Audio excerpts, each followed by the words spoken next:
Hello കൂട്ടുകാരെ, എല്ലാവർക്കും academics P S സിയുടെ മറ്റൊരു ക്ലാസ്സിലേക്ക് സ്വാഗതം. നമ്മൾ സെക്രട്ടേറിയറ്റ് അസിസ്റ്റന്റ് മെയിൻസ് സ്പെഷ്യൽ ടോപ്പിക്കിന്റെ ഡിസ്കഷനാണ് കണ്ടിന്യൂ ചെയ്യുന്നത് കേട്ടോ. Module 1 administrative theories.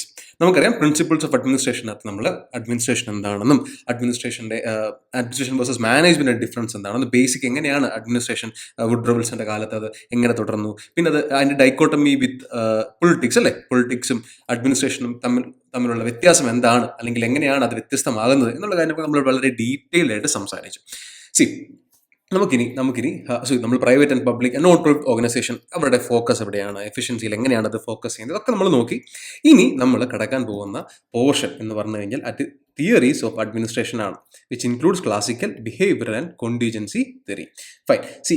ഈ ഒരു ടോപ്പിക്കിലെ അല്ലെങ്കിൽ ഈ ഒരു മൊഡ്യൂളിലെ ഈ സിലബസിനകത്ത് വരുന്ന ഈ ഒരു മൊഡ്യൂളിലെ ഏറ്റവും മർമ്മപ്രധാനമായിട്ടുള്ള ടോപ്പിക്കാണ് കേട്ടോ, തിയറീസ് ഓഫ് അഡ്മിനിസ്ട്രേഷൻ. പക്ഷേ ഈ ഒരു സബ്ജക്റ്റിന്റെ റെലവൻസ് തന്നെ കാലാകാലങ്ങളായി പല രീതിയിൽ എക്സ്പ്ലെയിൻ ചെയ്ത തിയറീസിൽ നിന്നുമാണ് ഈ ഒരു സബ്ജക്റ്റ് തന്നെ അതിന്റെ ഇന്ന് നമ്മൾ ഈ കാണുന്ന ഒരു ഷേപ്പിലേക്ക് എത്തിയത്, അല്ലെങ്കിൽ റെലവൻസിലേക്ക് എത്തിയത്. So there were different thinkers. Okay, അവർ ജീവിച്ച കാലഘട്ടത്തിൽ നിന്നുകൊണ്ട് അവർ ജീവിച്ച അന്നത്തെ ശരി തെറ്റുകൾ നോക്കി, അന്നത്തെ ആവശ്യം നോക്കി ദേ ക്രിയേറ്റഡ് തിയറീസ്. ആൻഡ് ഓരോ തിയറിക്കും അതിൻ്റെതായ കുറച്ച് ഡ്രോബാക്സ് ഉണ്ടായിരുന്നു, കുറച്ച് ക്രിറ്റിസിസംസ് ഉണ്ടായിരുന്നു.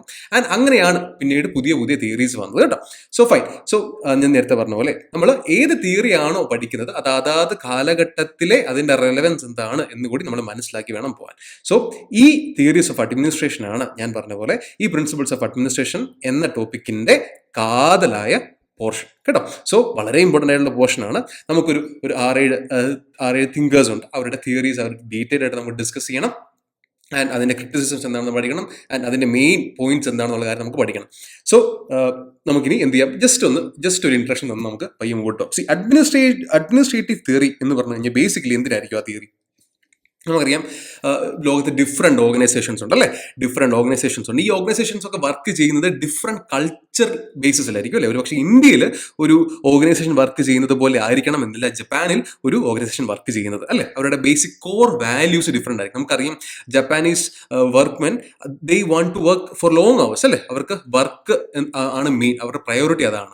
And Indians basically are known for എന്താണ്, their commitment towards work. And നമ്മുടെ കമ്മിറ്റ്മെന്റിനേക്കാൾ ഇന്ത്യൻസ് പല രാജ്യങ്ങളിലും വർക്ക് ചെയ്യുമ്പോൾ കിട്ടുന്ന ഏറ്റവും വലിയ കോംപ്ലിമെന്റ് എന്ന് പറഞ്ഞു കഴിഞ്ഞാൽ we are ready to work for long hours അല്ലേ. അതിലും വലിയ കമ്മിറ്റ്മെന്റ്, അതിലും വലിയ ലോയൽറ്റിയാണ് ജപ്പാനീസ് പണ്ടത്തെ, അതായത് ഒരു 1980s മുതൽ അല്ലെങ്കിൽ 1960s മുതൽ ഏതാണ്ട് ഒരു ഏർലി 2000s വരെ ജപ്പാനിൽ മിക്ക എംപ്ലോയീസും അവർ ഏത് കമ്പനിയിലാണോ ജോലി ചെയ്യുന്നത് ആ കമ്പനിയിൽ തന്നെയായിരിക്കും അവരുടെ എൻടയർ ലൈഫ് ടൈം അവർ ചെലവഴിക്കുന്നത്. അവർ അത്ര കമ്മിറ്റഡ്, അത്ര ലോയൽ ആയിരിക്കും ആ കമ്പനിയായിട്ട്. ഓക്കെ, നമുക്ക് ജപ്പാനുണ്ട്, ദെൻ ഇന്ത്യ പോലൊരു രാജ്യമുണ്ട്, നമുക്കറിയാം യൂറോപ്പ് പോലെ മറ്റ് രാജ്യങ്ങളുണ്ട് അല്ലേ. എന്താണ് അവർ work day 4 day work and 3 day for recovery, അല്ലെങ്കിൽ എന്താ പറയുന്നത്, ഒരു റെജിനേഷന് വേണ്ടി 3 days വേണം എന്ന രീതിയിൽ ഒരു 4 day വീക്ക് എന്ന രീതിയിൽ വർക്കിനെ കാണുന്ന ആൾക്കാരുണ്ട് അല്ലെ. ഒരു വർക്ക് ലൈഫ് ബാലൻസ് വളരെ സ്ട്രിക്റ്റ് ആയിട്ട് കൊണ്ടുപോകുന്ന കൺട്രീസ് ഉണ്ട്. ആൻഡ് ഈ പറഞ്ഞ പോലെ there are countries അവരുടെ കൈൻഡ് ഓഫ് വർക്കിനെ അത്ര കണ്ട് അപ്ലോസ് ചെയ്യാത്ത രാജ്യങ്ങളുണ്ട്. ഇതൊക്കെ ഓരോ രാജ്യങ്ങളുടെ കൾച്ചറുമായി ബന്ധപ്പെട്ട കാര്യങ്ങളാണ്. നമുക്കറിയാം അഡ്മിനിസ്ട്രേഷനും ഈ പറഞ്ഞ പോലെ പല രീതിയിൽ ഡിഫറൻഷിയേറ്റഡ് ആണ്. പക്ഷേ ഏതൊരു അഡ്മിനിസ്ട്രേഷൻ എടുത്തോട്ടെ, അത് ലോകത്തെ ഏതൊരു കോണിലായിക്കോട്ടെ, അഡ്മിനിസ്ട്രേഷന്റെ ഏറ്റവും പരമപ്രധാനമായിട്ടുള്ള ഉദ്ദേശം എന്ന് പറഞ്ഞാൽ എന്തായിരിക്കും, അതിന്റെ എഫിഷ്യൻസി, മാക്സിമം എഫിഷ്യൻസിയിൽ എത്തിക്കുക എന്നുള്ളതാണ് അല്ലെ. മാക്സിമം ഒരു മാനേജ്മെന്റ് അല്ലെങ്കിൽ ഒരു മാനേജ്മെന്റ് ആണെങ്കിൽ എന്താണ്, ആ കമ്പനി മാക്സിമം പ്രോഫിറ്റിൽ എത്തിക്കാം. അഡ്മിനിസ്ട്രേഷൻ ആണെങ്കിൽ മാക്സിമം എഫിഷ്യൻസിയിൽ എത്തിക്കുക അല്ലെ, അവർ ഉദ്ദേശിക്കുന്ന ജോലി കൃത്യമായിട്ട് നടത്തുക. മാനേജ്മെന്റ് ആണെങ്കിൽ എന്താണ്, മാക്സിമം ഔട്ട്പുട്ട്, മാക്സിമം പ്രോഫിറ്റ് ഉണ്ടാക്കുക. ഈ ഒരു സംഗതി, ഈ ഒരു പോയിന്റിലേക്ക് ഊന്നൽ കൊടുത്തുകൊണ്ട് കുറച്ച് സെറ്റ് ഓഫ് പ്രാക്ടീസസ് ഉണ്ട്. അതായത് ഒരു കമ്പനി അല്ലെങ്കിൽ ഒരു അഡ്മിനിസ്ട്രേഷൻ നടക്കുകയാണെങ്കിൽ അത് ഇന്ന ചെക്ക് പോയിന്റ്സുകൾ, ഇന്ന പോയിന്റ്സുകൾ മീറ്റ് ചെയ്യണം എന്നൊരു set of theories, set of ideas ഉണ്ട്, സെറ്റ് ഓഫ് പ്രിൻസിപ്പിൾസ് ഉണ്ട്. അതിനാണ് ബേസിക്കലി അഡ്മിനിസ്ട്രേറ്റീവ് തിയറി എന്ന് പറയുന്നത്. അഡ്മിനിസ്ട്രേറ്റീവ് തിയറി എന്തുമായിക്കോട്ടെ, there are different schools of thought കേട്ടോ, there are different schools of thought. പക്ഷെ ഏതൊരു സ്കൂൾ ഓഫ് തോട്ട് ആണെങ്കിലും അതിന്റെ അവസാനത്തെ എൻഡ് ഗോൾ എന്ന് പറഞ്ഞ എന്താണ്? എഫിഷ്യൻസി അച്ചീവ് ചെയ്യുക, മാക്സിമം എഫിഷ്യൻസി അച്ചീവ് ചെയ്യുക എന്നത് മാത്രമാണ് കേട്ടോ. So it aims to improve efficiency. എങ്ങനെ ഇംപ്രൂവ് ചെയ്യും? എങ്ങനെ? ഒന്ന് ലീഡർഷിപ്പ് ആൻഡ് മാനേജ്മെന്റ് സ്റ്റൈൽ അല്ലേ? ലീഡർഷിപ്പ് ആൻഡ് മാനേജ്മെന്റ് സ്റ്റൈൽ വളരെ ഇമ്പോർട്ടൻ്റ് ആയിട്ടുള്ള പോയിന്റ് ആണ്. ലീഡർഷിപ്പും മാനേജ്മെന്റ് സ്റ്റൈലും നമുക്ക് ഏത് രീതിയിൽ ഇംപ്രൂവ് ചെയ്യാം എന്നുള്ളതാണ് പോയിന്റ്. അതെങ്ങനെ ഇംപ്രൂവ് ചെയ്യും? ഒരു നല്ല ലീഡർ എന്ന് പറഞ്ഞപ്പോഴാണ് അയാൾ കൃത്യമായ സമയങ്ങളിൽ ഒരു ഡിസിഷൻ എടുക്കാൻ പ്രാപ്തനാകുമ്പോഴാണ് അയാളൊരു നല്ല ലീഡർ ആണെന്നല്ലേ. ഡിസിഷൻ എടുത്താൽ മാത്രം പോരാ, അതിന് എക്സിക്യൂട്ട് ചെയ്യുകയും വേണം. സോ ബേസിക്കലി അഡ്മിനിസ്ട്രേഷൻ എന്ന് പറഞ്ഞാൽ ബേസിക്കലി എന്താണ്? To get things work done അല്ലെ, കാര്യങ്ങൾ നടത്തിയെടുക്കണം. ഇപ്പൊ കാര്യങ്ങൾ പല രീതിയിൽ നടത്തിയെടുക്കാം അല്ലെ, ആ രീതി ഏതാകണം. സോ അത് അദ്ദേഹത്തിന്റെ തന്നെ ഒരു പേഴ്സണൽ ഓരോരുത്തർക്കും ഓരോ രീതി ഉള്ളതുപോലെ തന്നെ ഒരു ലീഡറിനും ഓരോ രീതി കാണും. പക്ഷെ മേക്ക് ഷുവർ ദാറ്റ് എന്താണ്, ഏതൊരു രീതിയാണ് എങ്കിൽ പോലും എടുക്കേണ്ട തീരുമാനങ്ങൾ ടൈംലി ആയിരിക്കണം. സോ സ്ട്രാറ്റജിക്കലി നമുക്ക് ഡിസിഷൻസ് എടുക്കാൻ സാധിക്കണം. ഇതൊക്കെ എന്തിനു വേണ്ടിയാണ്? നമ്മുടെ എഫിഷ്യൻസി കാര്യമായ രീതിയിൽ ഇംപ്രൂവ് ചെയ്യിക്കാൻ വേണ്ടിയാണ്. സോ ഞാൻ പറഞ്ഞ പോലെ അഡ്മിനിസ്ട്രേറ്റീവ് തിയറീസ് അത് പല രീതിയിൽ അല്ലെങ്കിൽ പല കാലഘട്ടത്തിലൂടെയാണ് ഇവോൾവ് ചെയ്തേക്കുന്നത്. 1900s സയന്റിഫിക് മാനേജ്മെന്റ് എന്ന് പറഞ്ഞ ഒരു തിയറി വന്നത്. അതിനുശേഷം കുറച്ച് വർഷങ്ങൾക്ക് ശേഷം ഒരു ഹ്യൂമൻ റിലേഷൻസ് അപ്രോച്ച് വരുന്നു. അതായത് മനുഷ്യന്റെ മെന്റൽ എബിലിറ്റിയെ കൂടി കാര്യമായി ഊന്നൽ കൊടുത്തുകൊണ്ട് അഡ്മിനിസ്ട്രേറ്റീവ് തിയറീസിൽ മാറ്റം കൊണ്ടുവരുന്നു. അതിനുശേഷം 1980s ഒക്കെ ആകുമ്പോൾ നമ്മുടെ സിറ്റിസൺസ് കൂടുതൽ ഡിമാൻഡ് ചെയ്യാൻ തുടങ്ങി അല്ലേ. നമ്മുടെ ഒന്നോർത്ത് നോക്കിയാൽ 1960s ലോകം ഫേസ് ചെയ്ത പ്രശ്നങ്ങളെ ആയിരുന്നില്ല 1980s മുതൽ 2000 വരെ അല്ലേ. സോ ആ സമയത്ത് സിറ്റിസൺസ് കുറച്ചുകൂടെ ആക്റ്റീവായി, അവർ കുറച്ചുകൂടെ ആക്റ്റീവായിട്ട് തന്നെ ഡെമോക്രസിയിൽ ഇടപെടാൻ തുടങ്ങി. ദേ ഡിമാൻഡഡ് മോർ. സോ സമയത്ത് അഡ്മിനിസ്ട്രേറ്റീവ് സ്റ്റൈലും മാറണം. സോ ആ സമയത്ത് മറ്റു രീതിയിലേക്ക് അഡ്മിനിസ്ട്രേഷൻ മാറി. സോ ബേസിക്കലി നമുക്ക് ഇത്രയും നേരം പറഞ്ഞ കാര്യങ്ങൾ, അതായത് ഈ പറഞ്ഞ എവല്യൂഷൻ നമുക്ക് എന്ത് ചെയ്യാം? 3 തരത്തിലേക്ക് കൊണ്ടുവരാം. ഒന്ന് ക്ലാസിക്കൽ തിയറി, അതായത് ഏർലി 1900 കേട്ടോ, the first phase of administrative theory. പിന്നെ വന്നാണ് ബിഹേവിയറൽ തിയറീസ്. അതായത് ഒരു 1940 നമ്മുടെ സെക്കൻഡ് വേൾഡ് വാറിനൊക്കെ ശേഷം 1960s ഒക്കെ ആയി രാജ്യങ്ങൾ ഡെമോക്രസി പല രീതിയിൽ അല്ലെ ലോകത്ത് മാക്സിമം റീച്ച് ഡെമോക്രസി കിട്ടുന്നത് ഏതാണ്ട് 1960s to 1980s. സോ ആ സമയത്താണ് ഈ ബിഹേവിയറൽ തിയറി വരുന്നത്. ആ സമയത്ത് ഹ്യൂമൻ റിലേഷനെ പറ്റി അല്ലെങ്കിൽ മെന്റൽ എബിലിറ്റിയെ പറ്റി, ഫിസിക്കൽ കൺസ്ട്രെയിൻസ് മാത്രമല്ല മെന്റലി കൂടി ആൾക്കാരെ നമ്മൾ എന്ത് ചെയ്യണം, ഒന്ന് ഉണർത്തിയാലേ അവരുടെ മാക്സിമം ഔട്ട്പുട്ട് കിട്ടുകയുള്ളൂ എന്നൊരു സ്കൂൾ ഓഫ് തോട്ട് ആയിരുന്നു behavioural theory. Then game contingency theory. അതാണ് നമ്മുടെ ഇന്നത്തെ സസ്റ്റൈനബിൾ ഡെവലപ്മെന്റ് ഗോൾസ് എന്നൊക്കെ നമ്മൾ പറയാറില്ലേ, സുസ്ഥിര വികസനം. സോ ആ ഒരു സ്കൂൾ ഓഫ് തോട്ട് വരുന്നത് എവിടെയാണ്? കണ്ടിജൻസ് തിയറിയിലാണ്. നമുക്കറിയാം ഈ ഓരോ തിയറീസിലും നമുക്കൊരു 3-4 തിങ്കേഴ്സിനെ വെച്ച് നമുക്ക് ഡിസ്ക്രൈബ് ചെയ്ത് കൊണ്ടുവരും. ഇനി നമുക്ക് റിയലിസ്റ്റിക്കലി നമ്മൾ ഈ ഒരു സിലബസിനെ അപ്രോച്ച് ചെയ്യുകയാണെങ്കിൽ ഈ ഒരു ടോപ്പിക്കിൽ നിന്നും പരമാവധി ഒരു 3 ക്വസ്റ്റ്യൻ, ഞാൻ പറയുന്നത് മാക്സിമം ഒരു 3 ക്വസ്റ്റ്യൻ മാത്രമേ നമുക്ക് ഈ ഒരു അഡ്മിനിസ്ട്രേറ്റീവ് തിയറിയിൽ നിന്നും വരാൻ സാധ്യതയുള്ളൂ. പക്ഷേ ഈ 3 ക്വസ്റ്റ്യന് വേണ്ടി നമ്മൾ ഏതാണ്ട് ഒരു 9 തിങ്കേഴ്സിനെ വരെ നമ്മൾ ഡീറ്റെയിൽ ആയിട്ട് പഠിക്കേണ്ടതായിട്ടുണ്ട്. ഓരോ തിങ്കറിനെ ഇപ്പൊ ഇന്ന് നമ്മൾ ടെയ്ലർ എന്ന് പറഞ്ഞ തിങ്കറിനെയാണ് നമ്മൾ ഡിസ്കസ് ചെയ്യാൻ പോകുന്നത്. അദ്ദേഹത്തിന്റെ സയന്റിഫിക് മാനേജ്മെന്റ്. നമുക്ക് ഒരു 4 മണിക്കൂർ എടുത്ത് സയന്റിഫിക് മാനേജ്മെന്റിനെ പറ്റി വളരെ ഡീറ്റെയിൽ ആയിട്ട് നമുക്ക് പഠിപ്പിക്കാനും പറ്റും. അതുപോലെ നിങ്ങൾക്ക് ഒരു 10 പുറം കവിയാതെ നിങ്ങൾക്ക് ഈ അദ്ദേഹത്തെ പറ്റി എഴുതി തീർക്കാനും സാധിക്കും. പക്ഷേ ദ പോയിന്റ് ഇസ് നമുക്ക് വേണ്ടത് ഈ ടോപ്പിക്കിൽ നിന്നും വരുന്ന ക്വസ്റ്റ്യനെ അപ്രോച്ച് ചെയ്യുക എന്നുള്ളതാണ്. ഓക്കെ, എനിക്കറിയാവുന്ന ഞാൻ മനസ്സിലാക്കിയ കാര്യങ്ങൾ മുഴുവൻ നിങ്ങൾക്ക് തന്നിട്ട് ഇതൊരു ഭയങ്കര ഇലാബറേറ്റീവ് ക്ലാസ് ആക്കി ഒരു വലിയ സെഷനാക്കി മാറ്റാൻ എനിക്ക് വളരെ ഈസിയാണ്. പക്ഷേ അത് ഞാൻ മുതിരുന്നില്ല, മനഃപൂർവ്വം തന്നെയാണ്. കാരണം എന്താണ്, നമുക്ക് എക്സാമിനേഷൻ ആവശ്യമായിട്ടുള്ള കാര്യങ്ങളിൽ മാത്രം മുന്നിൽ കൊടുക്കാം. അതല്ല എങ്കിൽ പഠിപ്പിക്കുന്ന എനിക്ക് മാത്രമായിരിക്കും ഒരു സുഖം, അല്ലെങ്കിൽ എനിക്ക് മാത്രമായിരിക്കും ഒരു സന്തോഷം വരുന്നത്. പക്ഷേ കേട്ടിരിക്കുന്ന നിങ്ങൾക്ക് ഇറിറ്റേറ്റിംഗ് ആയിട്ട് തോന്നാം. കാരണം ഇത് ഭയങ്കര തിയറിറ്റിക്കലാണ്. ഇത് പൊളിറ്റിക്കൽ PSIR ഒക്കെ പൊളിറ്റിക്കൽ സയൻസ് പഠിച്ചിട്ടുള്ള ആൾക്കാർക്ക് അറിയാം എത്രത്തോളം തിയറിറ്റിക്കലാണ് ഇതെന്ന്. ഒരു ടെക്നിക്കൽ ബാക്ക്ഗ്രൗണ്ടിൽ നിന്ന് വരുന്ന ഒരാൾക്ക് ഒരിക്കലും ഈ പറഞ്ഞ സംഗതി ഇതിന്റെ ഒരു രസം മനസ്സിലാക്കി അതിന്റെ ഡെപ്തിലേക്ക് ഇറങ്ങി പോകേണ്ട യാതൊരു കാര്യമില്ല. പ്രത്യേകിച്ച് PSCക്ക് നമ്മൾ ഈ എക്സാമിന് പ്രിപ്പയർ ചെയ്യുന്ന ആർക്കും തന്നെ ഇതിന്റെ ആഴത്തിലേക്ക് ഇറങ്ങി ഇതിന്റെ മണിമുത്തുകളൊന്നും വാരി എടുക്കേണ്ട കാര്യമില്ല. നമുക്ക് എന്താ ബേസിക്കലി അറിയേണ്ടത്? നമുക്ക് ബേസിക്കലി ഇതിന്റെ സ്ട്രക്ചർ ഒന്ന് മനസ്സിലാക്കണം. ആൻഡ് ദെൻ പൊട്ടൻഷ്യൽ ക്വസ്റ്റ്യൻ വരുന്ന ഭാഗങ്ങൾ അതിന്റെ ഡീറ്റെയിൽസ് ഒന്ന് മനസ്സിലാക്കണം. ഒരു കഥ പോലെ നമുക്ക് ഈ സംഗതി പറഞ്ഞു പോകണം. So I will make sure that നിങ്ങൾക്ക് കിട്ടേണ്ട, അതായത് ഈ ടോപ്പിക്കിൽ നിന്നും ആകേണ്ട പോയിന്റ്സ് കൃത്യമായിട്ട് നിങ്ങളിലേക്ക് എത്തും. അതിന് ഡോട്ട് ഔട്ട്, ഞാൻ അതിൽ കോംപ്രമൈസ് ചെയ്യത്തില്ല. പക്ഷേ അനാവശ്യമായിട്ടുള്ള നമുക്ക് അനാവശ്യമെന്ന് പറയാൻ പറ്റില്ല, ആവശ്യം തന്നെയാണ് എങ്കിൽ കൂടി നമുക്ക് എക്സാമിന് ആവശ്യമായിട്ടുള്ള കാര്യങ്ങൾ മാത്രം ഡിസ്കസ് ചെയ്തിട്ട് നമുക്ക് പെട്ടെന്ന് തന്നെ ഇതിനെ ഒന്ന് കംപ്ലീറ്റ് ചെയ്യാൻ നോക്കാം. അതല്ല എങ്കിൽ ഒരു അഡ്മിനിസ്ട്രേറ്റീവ് തിയറീസ് ഏതാണ്ട് ഒരു 7-8 ക്ലാസ്സോളം വേണ്ടി വരും. നമുക്കൊരു 4-5 ക്ലാസ്സിൽ ഒതുക്കി തീർക്കണം. അല്ലെങ്കിൽ നിങ്ങൾ എന്ത് പറ്റും, ഇവിടെ തങ്ങി നിൽക്കും. നമുക്കതല്ല വേണ്ട, നമുക്ക് സിലബസ് ഫുള്ളി കംപ്ലീറ്റ് ചെയ്യുക എന്നുള്ളതാണ് നമ്മുടെ ബേസിക് ആയിട്ടുള്ള ഏറ്റവും വലിയ ഉദ്ദേശം. Okay, fine. ഓക്കെ, സോ നമുക്ക് ഈ പറഞ്ഞ പോലെ എങ്ങനെയാണ് നമ്മുടെ അഡ്മിനിസ്ട്രേറ്റീവ് തിയറീസ്, എങ്ങനെയാണ് അതിന്റെ എവല്യൂഷൻ എങ്ങനെയായിരുന്നു എന്നുള്ള കാര്യം ഡിസ്കസ് ചെയ്തിട്ട് നമുക്ക് ഡീറ്റെയിൽഡ് ആയിട്ട് അഡ്മിനിസ്ട്രേറ്റീവ് തിയറി സ്റ്റാർട്ട് ചെയ്യാം. Fine. So first one is classical theory. അത് ലേറ്റ് 19th സെഞ്ചുറി, അതായത് 1900 മുതൽ ആണ് ബേസിക്കലി ഈ ഒരു തോട്ട് തുടങ്ങുന്നത്. നമുക്കറിയാം, ഇതിന് മുമ്പത്തെ ക്ലാസ്സിൽ ഞാൻ വുഡ്രോ വിൽസന്റെ എസ്സേ ഓൺ പബ്ലിക് അഡ്മിനിസ്ട്രേഷൻ, എങ്ങനെയാണ് public administration as a subject അതിന്റെ റെലവൻസ് എങ്ങനെ കൂട്ടി എന്നുള്ള കാര്യം നമ്മൾ വളരെ വളരെ ഡീറ്റെയിൽഡ് ആയിട്ട് ഡിസ്കസ് ചെയ്തു അല്ലേ. നമുക്കറിയാം, ഇതിനു മുമ്പ് വുഡ്രോ വിൽസന് മുമ്പ് കൗട്ടിലിയെ പോലെ അല്ലെങ്കിൽ കൺഫ്യൂഷ്യസിനെ പോലെ വളരെ പണ്ട് തന്നെ അല്ലെ, വളരെ ഏൻഷ്യൻ കാലഘട്ടത്തിൽ തന്നെ അഡ്മിനിസ്ട്രേഷനെ പറ്റി വളരെ ഇലാബറേറ്റ് ആയിട്ട് പലരും ഡിസ്കസ് ചെയ്തിരുന്നു. എന്നാൽ വുഡ്രോ വിൽസന്റെ ആ ഒരു അപ്രോച്ച്, ആ ഒരു approach on public administration gave him A status of father of public administration. ഇതൊക്കെ നമ്മൾ ഡീറ്റെയിൽ ഡിസ്കസ് ചെയ്തതാണ്. സോ അദ്ദേഹം മുമ്പോട്ട് വെച്ച ഒരു idea which was politics and administration dichotomy. പൊളിറ്റിക്സും അഡ്മിനിസ്ട്രേഷനും രണ്ടാണ് എന്നുള്ള കാര്യം അദ്ദേഹം മുമ്പോട്ട് വെച്ചു. പിന്നീട് വന്നിട്ടുള്ള തിയറികളിൽ പലപ്പോഴും ഇത് രണ്ടല്ല, ഒന്ന് തന്നെയാണ്. ഇത് സെപ്പറേറ്റ് ചെയ്യാൻ സാധിക്കാത്ത, എന്നാൽ സ്വയം നിലനിൽക്കാൻ സാധ്യതയുള്ള സബ്ജക്റ്റാണ്. വളരെ കോംപ്ലിക്കേറ്റഡ് ആയിട്ടൊരു സംഗതിയായിട്ട് പിന്നീട് തന്നെ മാറ്റി. അതായത് ഇത്രേ ഉള്ളൂ. വുഡ്രോ വിൽസൺ പറഞ്ഞത് പൊളിറ്റിക്സും അഡ്മിനിസ്ട്രേഷനും രണ്ടാണ്. അത് സ്റ്റേറ്റിന്റെ കീഴിൽ വരുന്ന 2 ടോപ്പിക് ആണ് എങ്കിൽ പോലും പൊളിറ്റിക്സ് ഒന്നും അഡ്മിനിസ്ട്രേഷൻ മറ്റൊന്നുമാണ് എന്ന് അദ്ദേഹം പറഞ്ഞു. എന്നാൽ അങ്ങനെയല്ല, പൊളിറ്റിക്സും അഡ്മിനിസ്ട്രേഷനും ഒന്ന് തന്നെയാണ് കേട്ടോ. പൊളിറ്റിക്സിന്റെ ഭാഗമായിട്ട് തന്നെ വരുന്ന സംഗതിയാണ് അഡ്മിനിസ്ട്രേഷൻ. പക്ഷേ administration has it's on relevance. ഒറ്റയ്ക്ക് നിൽക്കാനും അഡ്മിനിസ്ട്രേഷനുള്ള റെലവൻസ് ഉണ്ട് എന്നുള്ള കാര്യമാണ് പിന്നീട് തൊട്ട്. തൽക്കാലം അതിനെ പറ്റി ഓർത്ത് ബേജാറാകണ്ട.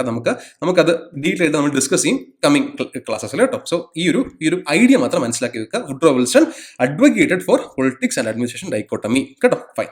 അതിനുശേഷമാണ് അഡ്മിനിസ്ട്രേറ്റീവ് തിയറി അല്ലെങ്കിൽ ഓർഗനൈസേഷണൽ തിയറി എന്നൊരു കൺസെപ്റ്റ്, എന്നൊരു നീഡ് കൃത്യമായിട്ട് മനസ്സിലാക്കി അതിനെ ആദ്യമായിട്ട് ലോക ജനതയുടെ മുമ്പിൽ വെച്ചത് ആരാണ്? It was Frederick Taylor with his scientific management. He introduced science in management അല്ലെങ്കിൽ അഡ്മിനിസ്ട്രേഷൻ. അദ്ദേഹം സയൻസിന്റെ ആപ്ലിക്കേഷൻ എങ്ങനെ എഫിഷ്യൻസി കൂട്ടാം എന്നുള്ള പോയിന്റിൽ അദ്ദേഹം എന്ത് ചെയ്തു? അദ്ദേഹം മാനേജ്മെന്റിനെ ആ ഒരു രീതിയിൽ നോക്കിക്കണ്ടു. അതുകൊണ്ട് അതുവരെ ഉണ്ടായിരുന്ന പല തെറ്റായ പ്രവണതകളും അത് തെറ്റാണ് എന്നുള്ളത് അദ്ദേഹത്തിന് റാഷണലി പ്രൂവ് ചെയ്യാൻ സാധിച്ചു കേട്ടോ. അദ്ദേഹത്തിന് സയൻസിന്റെ ബാക്കപ്പിലൂടെ അത് പ്രൂവ് ചെയ്യാൻ സാധിച്ചു. And he came up with lot of concepts like training. Training എന്നൊരു കൺസെപ്റ്റ് അദ്ദേഹം കൊണ്ടുവന്നതാണ്. അതുവരെ ട്രെയിനിങ് എന്നൊരു സംഗതി ഇല്ലായിരുന്നു അതുവരെ. ബിക്കോസ് നമുക്കറിയാം, പണ്ട് ഈ പറഞ്ഞ പോലെ 1900 എന്നൊക്കെ പറയുമ്പോൾ തന്നെ ഏതാണ് ഇൻഡസ്ട്രിയൽ റെവല്യൂഷൻ്റെ ഒക്കെ ഒരു സ്റ്റാർട്ടിംഗ് ആയിരുന്നു. ആ സമയത്ത് ആൾക്കാർ ബേസിക്കലി പൊതുവെ മാൻ പവർ യൂസ് ചെയ്തിരുന്നത് ഒരു സ്പെസിഫിക് സംഗതികൾക്ക് വേണ്ടിയാണ്. അവിടെ ട്രെയിനിങ് ഇല്ല. ഫസ്റ്റ് ഡേ മുതൽ തന്നെ നിങ്ങൾ ജോബിൽ തന്നെയാണ്. സോ ഒരു മെറിറ്റ് ബേസിസിൽ ആൾക്കാരെ തിരഞ്ഞെടുക്കണം, അവർക്ക് കൃത്യമായ ട്രെയിനിങ് കൊടുക്കണം. ഇതൊക്കെ 1900 ആര് പറഞ്ഞ ഐഡിയ ആണ്? ഫ്രെഡറിക് ടെയ്ലർ പറഞ്ഞ ഐഡിയ ആണ്. And this idea still remains very valid അല്ലെ. ഇന്നും നമ്മൾ പറയുന്ന പ്രധാനപ്പെട്ട സംഗതിയാണ് മെറിറ്റ് ബേസിസിൽ ആൾക്കാരെ തിരഞ്ഞെടുക്കണം, അവർക്ക് കൃത്യമായിട്ടുള്ള ട്രെയിനിങ് കൊടുക്കണം അല്ലെ. ഈ കൺസെപ്റ്റ് ഇപ്പോഴും യൂസ് ചെയ്യുന്നുണ്ട് അല്ലെ, ഈവൻ ഇൻ ഗവൺമെന്റ് സർവീസ് മാത്രമല്ല, പ്രൈവറ്റ് സർവീസസിലുണ്ടല്ലോ കൃത്യമായിട്ട് മെറിറ്റ് ബേസിസിൽ ആൾക്കാരെ തിരഞ്ഞെടുക്കുന്നു. ആൻഡ് ദേ ആർ ഗിവൺ 6 അല്ലെങ്കിൽ 3 months ഓഫ് ട്രെയിനിങ് അല്ലെ, അതിന് പ്രൊബേഷൻ പീരീഡ് എന്നൊക്കെ നമ്മൾ പറയും. സോ ബേസിക്കലി അത് അദ്ദേഹം പറഞ്ഞ സംഗതിയാണ്. സോ അതിന്റെ റെലവൻസ് ഇന്നും ഉണ്ട് എന്ന് മാത്രം ഓർത്ത് വെക്കുക കേട്ടോ. അതായത് 200 കൊല്ലത്തിന് ശേഷം ഇന്നും അതിന് റെലവൻസ് ഉണ്ട് എന്ന് മനസ്സിലാക്കി വെക്കാം. Okay, fine. So then came the administrative management theory by Henry Fayol. അദ്ദേഹം ഒരു 14 പ്രിൻസിപ്പിൾസ് ഓഫ് മാനേജ്മെന്റ് തന്നു. നമുക്ക് ആ 14 പ്രിൻസിപ്പിൾസും പഠിക്കണം കേട്ടോ. 14 പ്രിൻസിപ്പിൾസ് ഉണ്ട്. 14 പ്രിൻസിപ്പിൾസും ഇമ്പോർട്ടൻ്റ് ആണ്. സോ 14 നമ്മൾ പഠിക്കണം. Fine. So then came the bureaucratic approach. Bureaucracy എന്ന് പറഞ്ഞ ഒരു കൺസെപ്റ്റിനെ, ഒരു സ്റ്റഡിയെ കൃത്യമായിട്ട് ഫോക്കസ് ചെയ്തുകൊണ്ട് മാക്സ് വെബർ ബ്യൂറോക്രാറ്റിക് തിയറി എന്ന് പറയുന്ന സംഗതി കൊണ്ടുവന്നു. അവിടെ എങ്ങനെയാണ് ഒരു ഐഡിയൽ ബ്യൂറോക്രസി വർക്ക് ചെയ്യുന്നത്, ബ്യൂറോക്രസിയുടെ ഗുണങ്ങൾ എന്താണ്, ബ്യൂറോക്രസി എങ്ങനെയാണ് ഒരു റാഷണൽ അതോറിറ്റിയായി മാറുന്നത്. റാഷണൽ അതോറിറ്റി എന്ന് പറഞ്ഞു കഴിഞ്ഞാൽ അതായത് ബ്യൂറോക്രാറ്റിക് തിയറിയുടെ ഏറ്റവും വലിയ പോയിന്റ്, മുമ്പോട്ട് വെച്ച പോയിന്റ് എന്ന് പറഞ്ഞു കഴിഞ്ഞാൽ ഇവിടെ എ എന്ന് പറഞ്ഞ ആളാണെങ്കിലും ശരി, ബി എന്ന് പറഞ്ഞ ആളാണെങ്കിലും ശരി, ഇവരൊരു പൊസിഷനിൽ നിൽക്കുകയാണെങ്കിൽ ഇവർ രണ്ടുപേരും വർക്ക് ചെയ്യുന്നത് ഒരേപോലെ ആയിരിക്കും. അതായത് ബ്യൂറോക്രസിയുടെ കീഴിൽ എ എന്ന് പറഞ്ഞ ആള്, ബി എന്ന് പറഞ്ഞ ആള് വർക്ക് ചെയ്യുന്നത് എപ്പോഴും ഒരു സെറ്റ് ഓഫ് റൂൾസ് ബേസ് ചെയ്തിട്ടായിരിക്കും. അവരൊരിക്കലും അവരുടെ വിംസ് ആൻഡ് പ്ലഷേഴ്സ് അവർക്ക് തോന്നിയ പോലെ ആയിരിക്കത്തില്ല ജോലി ചെയ്യുന്നത്. സോ ബ്യൂറോക്രസി ഒരു യൂണിഫോം അപ്രോച്ച് കൊണ്ടുവരും എപ്പോ ഒരു മാനേജ്മെന്റ് സ്റ്റൈലിൽ. അപ്പൊ അതായത് നിങ്ങൾ ഓർത്താൽ മതി, ഒരു വില്ലേജ് ഓഫീസർ മാറിയ, നമുക്കറിയാവുന്ന ഒരു വില്ലേജ് ഓഫീസർ മാറി പുതിയൊരു വില്ലേജ് ഓഫീസർ റോളിലേക്ക് വരികയാണെങ്കിൽ പോലും അവിടെ അവർക്ക് ജോലി ചെയ്യാൻ ഒരു set of code of conduct ഉണ്ട്, അല്ലെ? ഒരു കോഡ് ഓഫ് കണ്ടക്ട് ഉണ്ട്, ഒരു സെറ്റ് ഓഫ് റൂൾസ് ഉണ്ട്. അതിന് വ്യത്യസ്തമായിട്ട് അവർക്ക് പെരുമാറാൻ സാധിക്കത്തില്ല. സോ അതാണ് അദ്ദേഹം ഉദ്ദേശിച്ച ബ്യൂറോക്രാറ്റിക് തിയറി. നമുക്കറിയാം ബ്യൂറോക്രസിയുടെ ഓരോ പ്രശ്നങ്ങളും നമുക്കറിയാം. ഡേ ടു ഡേ ലൈഫിൽ നമുക്ക് പലപ്പോഴായിട്ട് നമ്മൾ ഫേസ് ചെയ്യുന്ന പ്രശ്നങ്ങളുണ്ട്, അല്ലെ? കറപ്ഷൻ ആയിക്കോട്ടെ, റെറ്റേപ്പിസം ആയിക്കോട്ടെ, അല്ലെങ്കിൽ പക്ഷാപാതങ്ങളായിക്കോട്ടെ, നെപ്പോട്ടിസം ആയിക്കോട്ടെ, ഇതൊക്കെ ബ്യൂറോക്രാറ്റി അല്ലെങ്കിൽ ബ്യൂറോക്രസിയുടെ പ്രശ്നങ്ങളാണ് എന്ന് ആര് പറഞ്ഞു? നമുക്ക് കാൾ മാർക്സ് ഇങ്ങോട്ട് കൊണ്ടുവന്ന ഐഡിയാസിൽ കൃത്യമായിട്ട് പറയുന്നുണ്ട്, അല്ലേ? സോ നമുക്കറിയാം, every theory has it's on relevance and it's on drawbacks. So നമുക്കത് കൃത്യമായി ഡീറ്റെയിൽഡ് ആയിട്ട് സംസാരിച്ചാൽ മാത്രമേ പുതിയൊരു തിയറി എങ്ങനെ ഉണ്ടായി എന്ന് പറയാൻ പറ്റത്തുള്ളൂ. സോ നമ്മൾ ഇത്രയും നേരം ഡിസ്കസ് ചെയ്ത ക്ലാസിക് മാനേജ്മെന്റ് അല്ലെങ്കിൽ സയന്റിഫിക് മാനേജ്മെന്റിന്റെ പ്രശ്നങ്ങൾ മനസ്സിലാക്കിക്കൊണ്ടാണ് ആര് വന്നത്? ബിഹേവിയറൽ ഇറ അല്ലെങ്കിൽ ബിഹേവിയറൽ തിങ്കേഴ്സ് എന്ന് പറഞ്ഞ ഒരു പുതിയ കൺസെപ്റ്റ് വരുന്നത്. അത് ഒരു 1930s, 1950s, ലേറ്റ് 1950s ഈ ഒരു ഐഡിയ പ്രബലമാകുന്നത് കേട്ടോ. So this was focused on human relations and motivation. ഒന്ന്, മനുഷ്യന് പണം മാത്രമാണ് മോട്ടിവേഷൻ. അതായത് if you give him enough cash he will do any job എന്നുള്ള കൺസെപ്റ്റ് ആയിരുന്നു ക്ലാസിക്കൽ ഇറയിൽ പറഞ്ഞിരുന്നത് കേട്ടോ. നമ്മൾ ഡീറ്റെയിൽ ഡിസ്കസ് ചെയ്യും ഇന്ന് തന്നെ ടൈലറിനെ പറ്റി സംസാരിക്കുമ്പോൾ. പക്ഷെ അങ്ങനെയല്ല, ഓരോ മനുഷ്യന്റെ മോട്ടിവേഷൻ ഫാക്ടേഴ്സ് ഡിഫറെന്റ് ആണ് എന്നുള്ള കാര്യം മനസ്സിലാക്കിക്കൊണ്ട് ഹ്യൂമൻ റിലേഷൻസ് അപ്രോച്ച് എന്നൊരു പുതിയ അപ്രോച്ച് വരികയാണ്. അവിടെ മനുഷ്യന്റെ മാനസികമായിട്ടുള്ള പിരിമുറുക്കങ്ങൾ, മാനസികമായിട്ടുള്ള ഉല്ലാസം എങ്ങനെയാണ് തൻ്റെ ജോലിയിൽ എഫിഷ്യൻസി കൂടാൻ കാരണമാകുന്നത് എന്നുള്ള കാര്യം മനസ്സിലാക്കാൻ വേണ്ടി എൽട്ടൺ മായോ അദ്ദേഹത്തിന്റെ ഒരു എക്സ്പെരിമെന്റ് ഉണ്ട്. വളരെ വളരെ ഫേമസ് ആയിട്ട് എക്സ്പെരിമെന്റ് ആണ് ഹോത്തോൺ സ്റ്റഡി. അദ്ദേഹം 2 ടീമായിട്ട് ഒരേ ജോലി വർഷങ്ങളായിട്ട് ചെയ്യുന്ന ഒരു വലിയ ടീമിനെ 2 ടീമാക്കി മാറ്റി.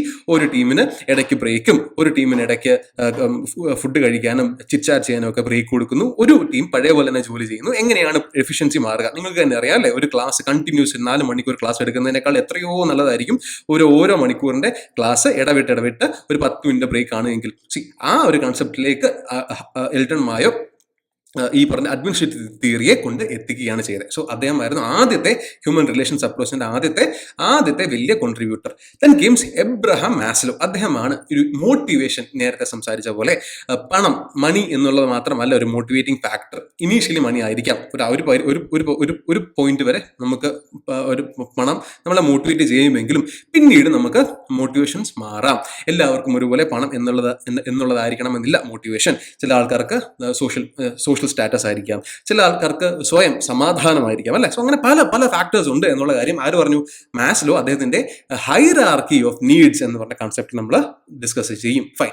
Then came McGregor's theory X and theory Y. അതായത് ഒരു 2 തരത്തിൽ പുള്ളി എന്ത് ചെയ്തു? ഒരു ഐഡിയൽ സിറ്റുവേഷനകത്ത് ആൾക്കാർ എങ്ങനെ ബിഹേവ് ചെയ്യും, അതല്ലാത്ത സിറ്റുവേഷനകത്ത് എങ്ങനെ ബിഹേവ് ചെയ്യും, ആ ഒരു difference theory X theory Y എന്നൊരു സംഗതിയിൽ അദ്ദേഹം കാര്യമായിട്ട് തന്നെ ഡിസ്കസ് ചെയ്തു. നമുക്ക് അത് കുറച്ച് ഡിലാബറേറ്റ് ചെയ്ത് പറയണം എങ്കിൽ മാത്രമേ നിങ്ങൾക്ക് അത് മനസ്സിലാകത്തുള്ളൂ. നമുക്കത് ഡിസ്കസ് ചെയ്യുന്നതായിരിക്കും. Then comes Herzberg's 2 factor theory. അതായത് ഹൈജീൻ ഫാക്ടറും മോട്ടിവേറ്റർ ഫാക്ടറും എന്ന 2 ഫാക്ടേഴ്സ് ഉണ്ട് ഒരു മനുഷ്യന്. അതായത് ഹൈജീൻ ഫാക്ടർ ബേസിക്കലി എല്ലാവർക്കും ആവശ്യമായിട്ടുള്ള നിലനിന്ന് പോകാൻ വേണ്ടിയുള്ള കുറച്ച് ആവശ്യങ്ങളുണ്ട്, അല്ലെ? ആ ആവശ്യങ്ങൾ, അതിനോടൊപ്പം തന്നെ മോട്ടിവേറ്റിംഗ് ഫാക്ടേഴ്സ് ഉണ്ട്. ഈ 2 ഫാക്ടേഴ്സിനെയും അഡ്രസ് ചെയ്താൽ മാത്രം നമുക്ക് ഒരാളെ അയാളുടെ മാക്സിമം ഔട്ട്പുട്ട് കിട്ടും. അതായത് അതായത് അദ്ദേഹം ബേസിക്കലി നിങ്ങൾ ഇത്ര കൊടുത്താൽ മതി, നിങ്ങൾക്ക് ഒരു ജോലി തരികയാണ്, നിങ്ങളോട് പറയാണ് നിങ്ങൾക്ക് ഭയങ്കര ഇഷ്ടമുള്ള ജോലിയാണ് എങ്കിൽ പോലും 12 hours straight in A day നിങ്ങളോട് ജോലി ചെയ്യാൻ പറഞ്ഞാൽ നിങ്ങൾ ചെയ്യുമോ? ഈവൻ പഠിക്കുക, നമുക്കറിയാം നമുക്കൊരു വലിയ ഗോളുണ്ട്, പഠിക്കുക, ജോലി മേടിക്കുക എന്നുള്ള കാര്യം. ആ ജോലി മേടിക്കണം എന്നുള്ള ഒരൊറ്റ മോട്ടിവേഷൻ നമുക്ക് ചിലപ്പോൾ ഫസ്റ്റ് ഡേ നമ്മൾ 12 hours വർക്ക് ചെയ്യുമായിരിക്കും, ചിലപ്പോൾ സെക്കൻഡ് ഡേ നമ്മൾ ചിലപ്പോൾ ഒരു കുറച്ചുകൂടെ എഫർട്ട് ഇടാൻ 14 hours നമ്മൾ പഠിക്കുമായിരിക്കും. പിന്നീട് നമുക്ക് ആ ഒരു സംഗതി കീപ്പ് ചെയ്യാൻ പറ്റണമെന്നില്ല. സോ ഏതൊരു ജോലിക്കും നമുക്ക് മോട്ടിവേറ്റിംഗ് ഫാക്ടേഴ്സും ഉണ്ട്, ഹൈജീൻ ഫാക്ടേഴ്സും ഉണ്ട്. സോ നമുക്ക് ആവശ്യമായിട്ടുള്ള നമ്മുടെ ഒരു ഏറ്റവും ഇഷ്ടപ്പെട്ട ജോലിയാണെങ്കിൽ പോലും നിങ്ങളത് വെറുതെ ചെയ്യുമോ? ഇല്ല. നിങ്ങൾ നല്ല രീതിയിൽ എന്താ പറയുന്നത് പടം വരയ്ക്കും. എന്നിട്ട് നിങ്ങൾ വെറുതെ പടം വരയ്ക്കുമോ? അതും വരയ്ക്കത്തില്ല. സോ ബേസിക് ആയിട്ട് നമുക്ക് ഈവൻ പാഷൻ ആണ് എങ്കിൽ പോലും to be a profession you have to earn some money to make sure that your livelihood does not affected, അല്ലേ? അത് കൃത്യമായിട്ട് അത് വീട് കുടിയും നടന്നു പോകുന്നുണ്ട്, കൃത്യമായിട്ട് കഞ്ഞി കുടിക്കാനുള്ള വരുമാനം കിട്ടുന്നതുകൊണ്ട് നിങ്ങൾക്ക് ജോലി ചെയ്യാൻ പിറ്റേ ദിവസം രാവിലെ എഴുന്നേറ്റ് ജോലി ചെയ്യാൻ ഒരു ഉന്മേഷവും നിങ്ങൾക്ക് തോന്നുന്നുണ്ട്. ഈ ഒരു സംഗതി ബാലൻസ്ഡ് ആയിരിക്കണം. ഒന്നിനേക്കാൾ വലുതായി നിന്ന് കഴിഞ്ഞാൽ നമുക്ക് ഒരിക്കലും ഒരു ജോലിയിൽ തുടരാൻ സാധിക്കത്തില്ല എന്നുള്ളതായിരുന്നു ഈ 2 factor കൺസെപ്റ്റ്. നമുക്ക് അറിയാവുന്ന ബേസിക് എക്സാമ്പിൾസ് വെച്ച് നമുക്ക് ഡിസ്കസ് ചെയ്തു പോകാം. വളരെ സിമ്പിളുള്ള കാര്യമാണ്. പേരുകൾ കേൾക്കുമ്പോൾ അല്ലെങ്കിൽ അതിന്റെ വേർഡിങ്സിൽ അതിന്റെ യൂസേജിൽ മാത്രമേ ഉള്ളൂ ഈ പറഞ്ഞ വലിയ ഒരു ഡിസൈനിങ് കേട്ടോ. സോ വളരെ സിമ്പിൾ ആയിട്ട് കാര്യങ്ങളാണ്, നമുക്ക് ഡിസ്കസ് ചെയ്യാം. Fine. Then came the contingency ഇറ 1960s ടു ഒരു പക്ഷേ നമുക്ക് 1980s എന്ന് പറയണ്ട, നമുക്ക് ഇന്നും ഈ കോണ്ടിജൻസി ഇറ തന്നെയാണ് നമ്മൾ ഇന്ന് ഫോളോ ചെയ്യുന്നത്. 1960 അന്ന് 1960ക്ക് മുമ്പും 1960ക്കും ശേഷമുള്ള നമ്മുടെ ലോകത്തിന് നിങ്ങളൊന്ന് ജസ്റ്റ് അനലൈസ് ചെയ്തേ. 1960ക്ക് മുമ്പ് നമ്മൾ 2 വലിയ വേൾഡ് വാർ കണ്ടു. ഓൺ ഗോയിങ് കോൾഡ് വാർ ഉണ്ടല്ലേ, ലോകം തന്നെ 2 പോളായിട്ട് നിൽക്കുകയാണ് അല്ലേ. USSRന്റെ ഒരു പോളും USSന്റെ മറ്റൊരു പോളും, ആൻഡ് രാജ്യങ്ങൾ തന്നെ പലപ്പോഴും ടീമപ്പ് ആയിട്ട് നിൽക്കുകയാണ്. ഒരു 1960s വരെ എപ്പോഴും എന്തായി മാറും, ലോകത്തിനെ ഏത് ദിശയിൽ കൊണ്ടുപോകണം എന്നുള്ളതിനെ പറ്റി ഒരു വലിയൊരു ഒരു ഐഡിയ ഇല്ലായിരുന്നു അല്ലേ. നമുക്കറിയാം 1960s മുമ്പ് ഈ പറഞ്ഞ മിഡിൽ ഈസ്റ്റ് എന്നൊരു കൺസെപ്റ്റ് ഇല്ല അല്ലെ. മിഡിൽ ഈസ്റ്റ് എന്ന കൺസെപ്റ്റ് ഉണ്ടെങ്കിൽ പോലും അതിന്റെ എക്കണോമിക് പവർ വെച്ച് കമ്പയർ ചെയ്യുമ്പോൾ 1960s അങ്ങനെ ഒരു കൺസെപ്റ്റ് ഒരു വലിയൊരു എക്കണോമിക് പവർ അല്ല. ചൈന ഒരു എക്കണോമിക് പവർ അല്ല. ജപ്പാൻ ഇസ് ആക്ച്വലി അല്ല, അവരുടെ ഹിരോഷിമ നാഗസാക്കി ആ ഒരു ഇവന്റിൽ നിന്ന് ശേഷം അവർ കരകയറാൻ നോക്കുകയാണ്. യുഎസിന്റെ രീതിയിൽ ജർമ്മനി പോലുള്ള യൂറോപ്പിലെ വൻകിട ശക്തികൾ they are trying to rebuild അല്ലേ. ആ ഒരു ഹ്യൂമിലിയേഷൻ ശേഷം, വേൾഡ് വാർ 2ന്റെ ഹ്യൂമിലിയേഷൻ ശേഷം they are trying to rebuild. So എല്ലായിടത്തും ഒരു 1960s ശേഷം ഏതാണ്ട് ഒരു ഏർലി 2000s വരെ എല്ലായിടത്തും ലോകം ഒരു ദിശ ഏത് രീതിയിലാണ് ട്രാവൽ ചെയ്യേണ്ടത് എന്നുള്ളതിന്റെ ഒരു കണ്ടുപിടുത്തത്തിലേക്ക് പോയിക്കൊണ്ടിരിക്കുകയാണ്, അല്ലെങ്കിൽ അത് മനസ്സിലാക്കി എടുക്കാൻ വേണ്ടി പോയിക്കൊണ്ടിരിക്കും. അപ്പോൾ എപ്പോഴും ഒരു 1960s മുമ്പ് ഉണ്ടായിരുന്ന ഒരു അസന്തുലിതാവസ്ഥ മാറി കുറച്ചുകൂടെ സ്റ്റേബിൾ ആയി നിൽക്കുകയാണ്. ആൾക്കാർക്ക് ഡെമോക്രസി എന്ന് പറയുന്ന കൺസെപ്റ്റിനെ പറ്റി കൂടുതൽ മനസ്സിലായി. സോ ഏറ്റവും വലിയ പോയിന്റ് ഡെമോക്രസി കൊണ്ടുവന്ന ചേഞ്ചാണ്.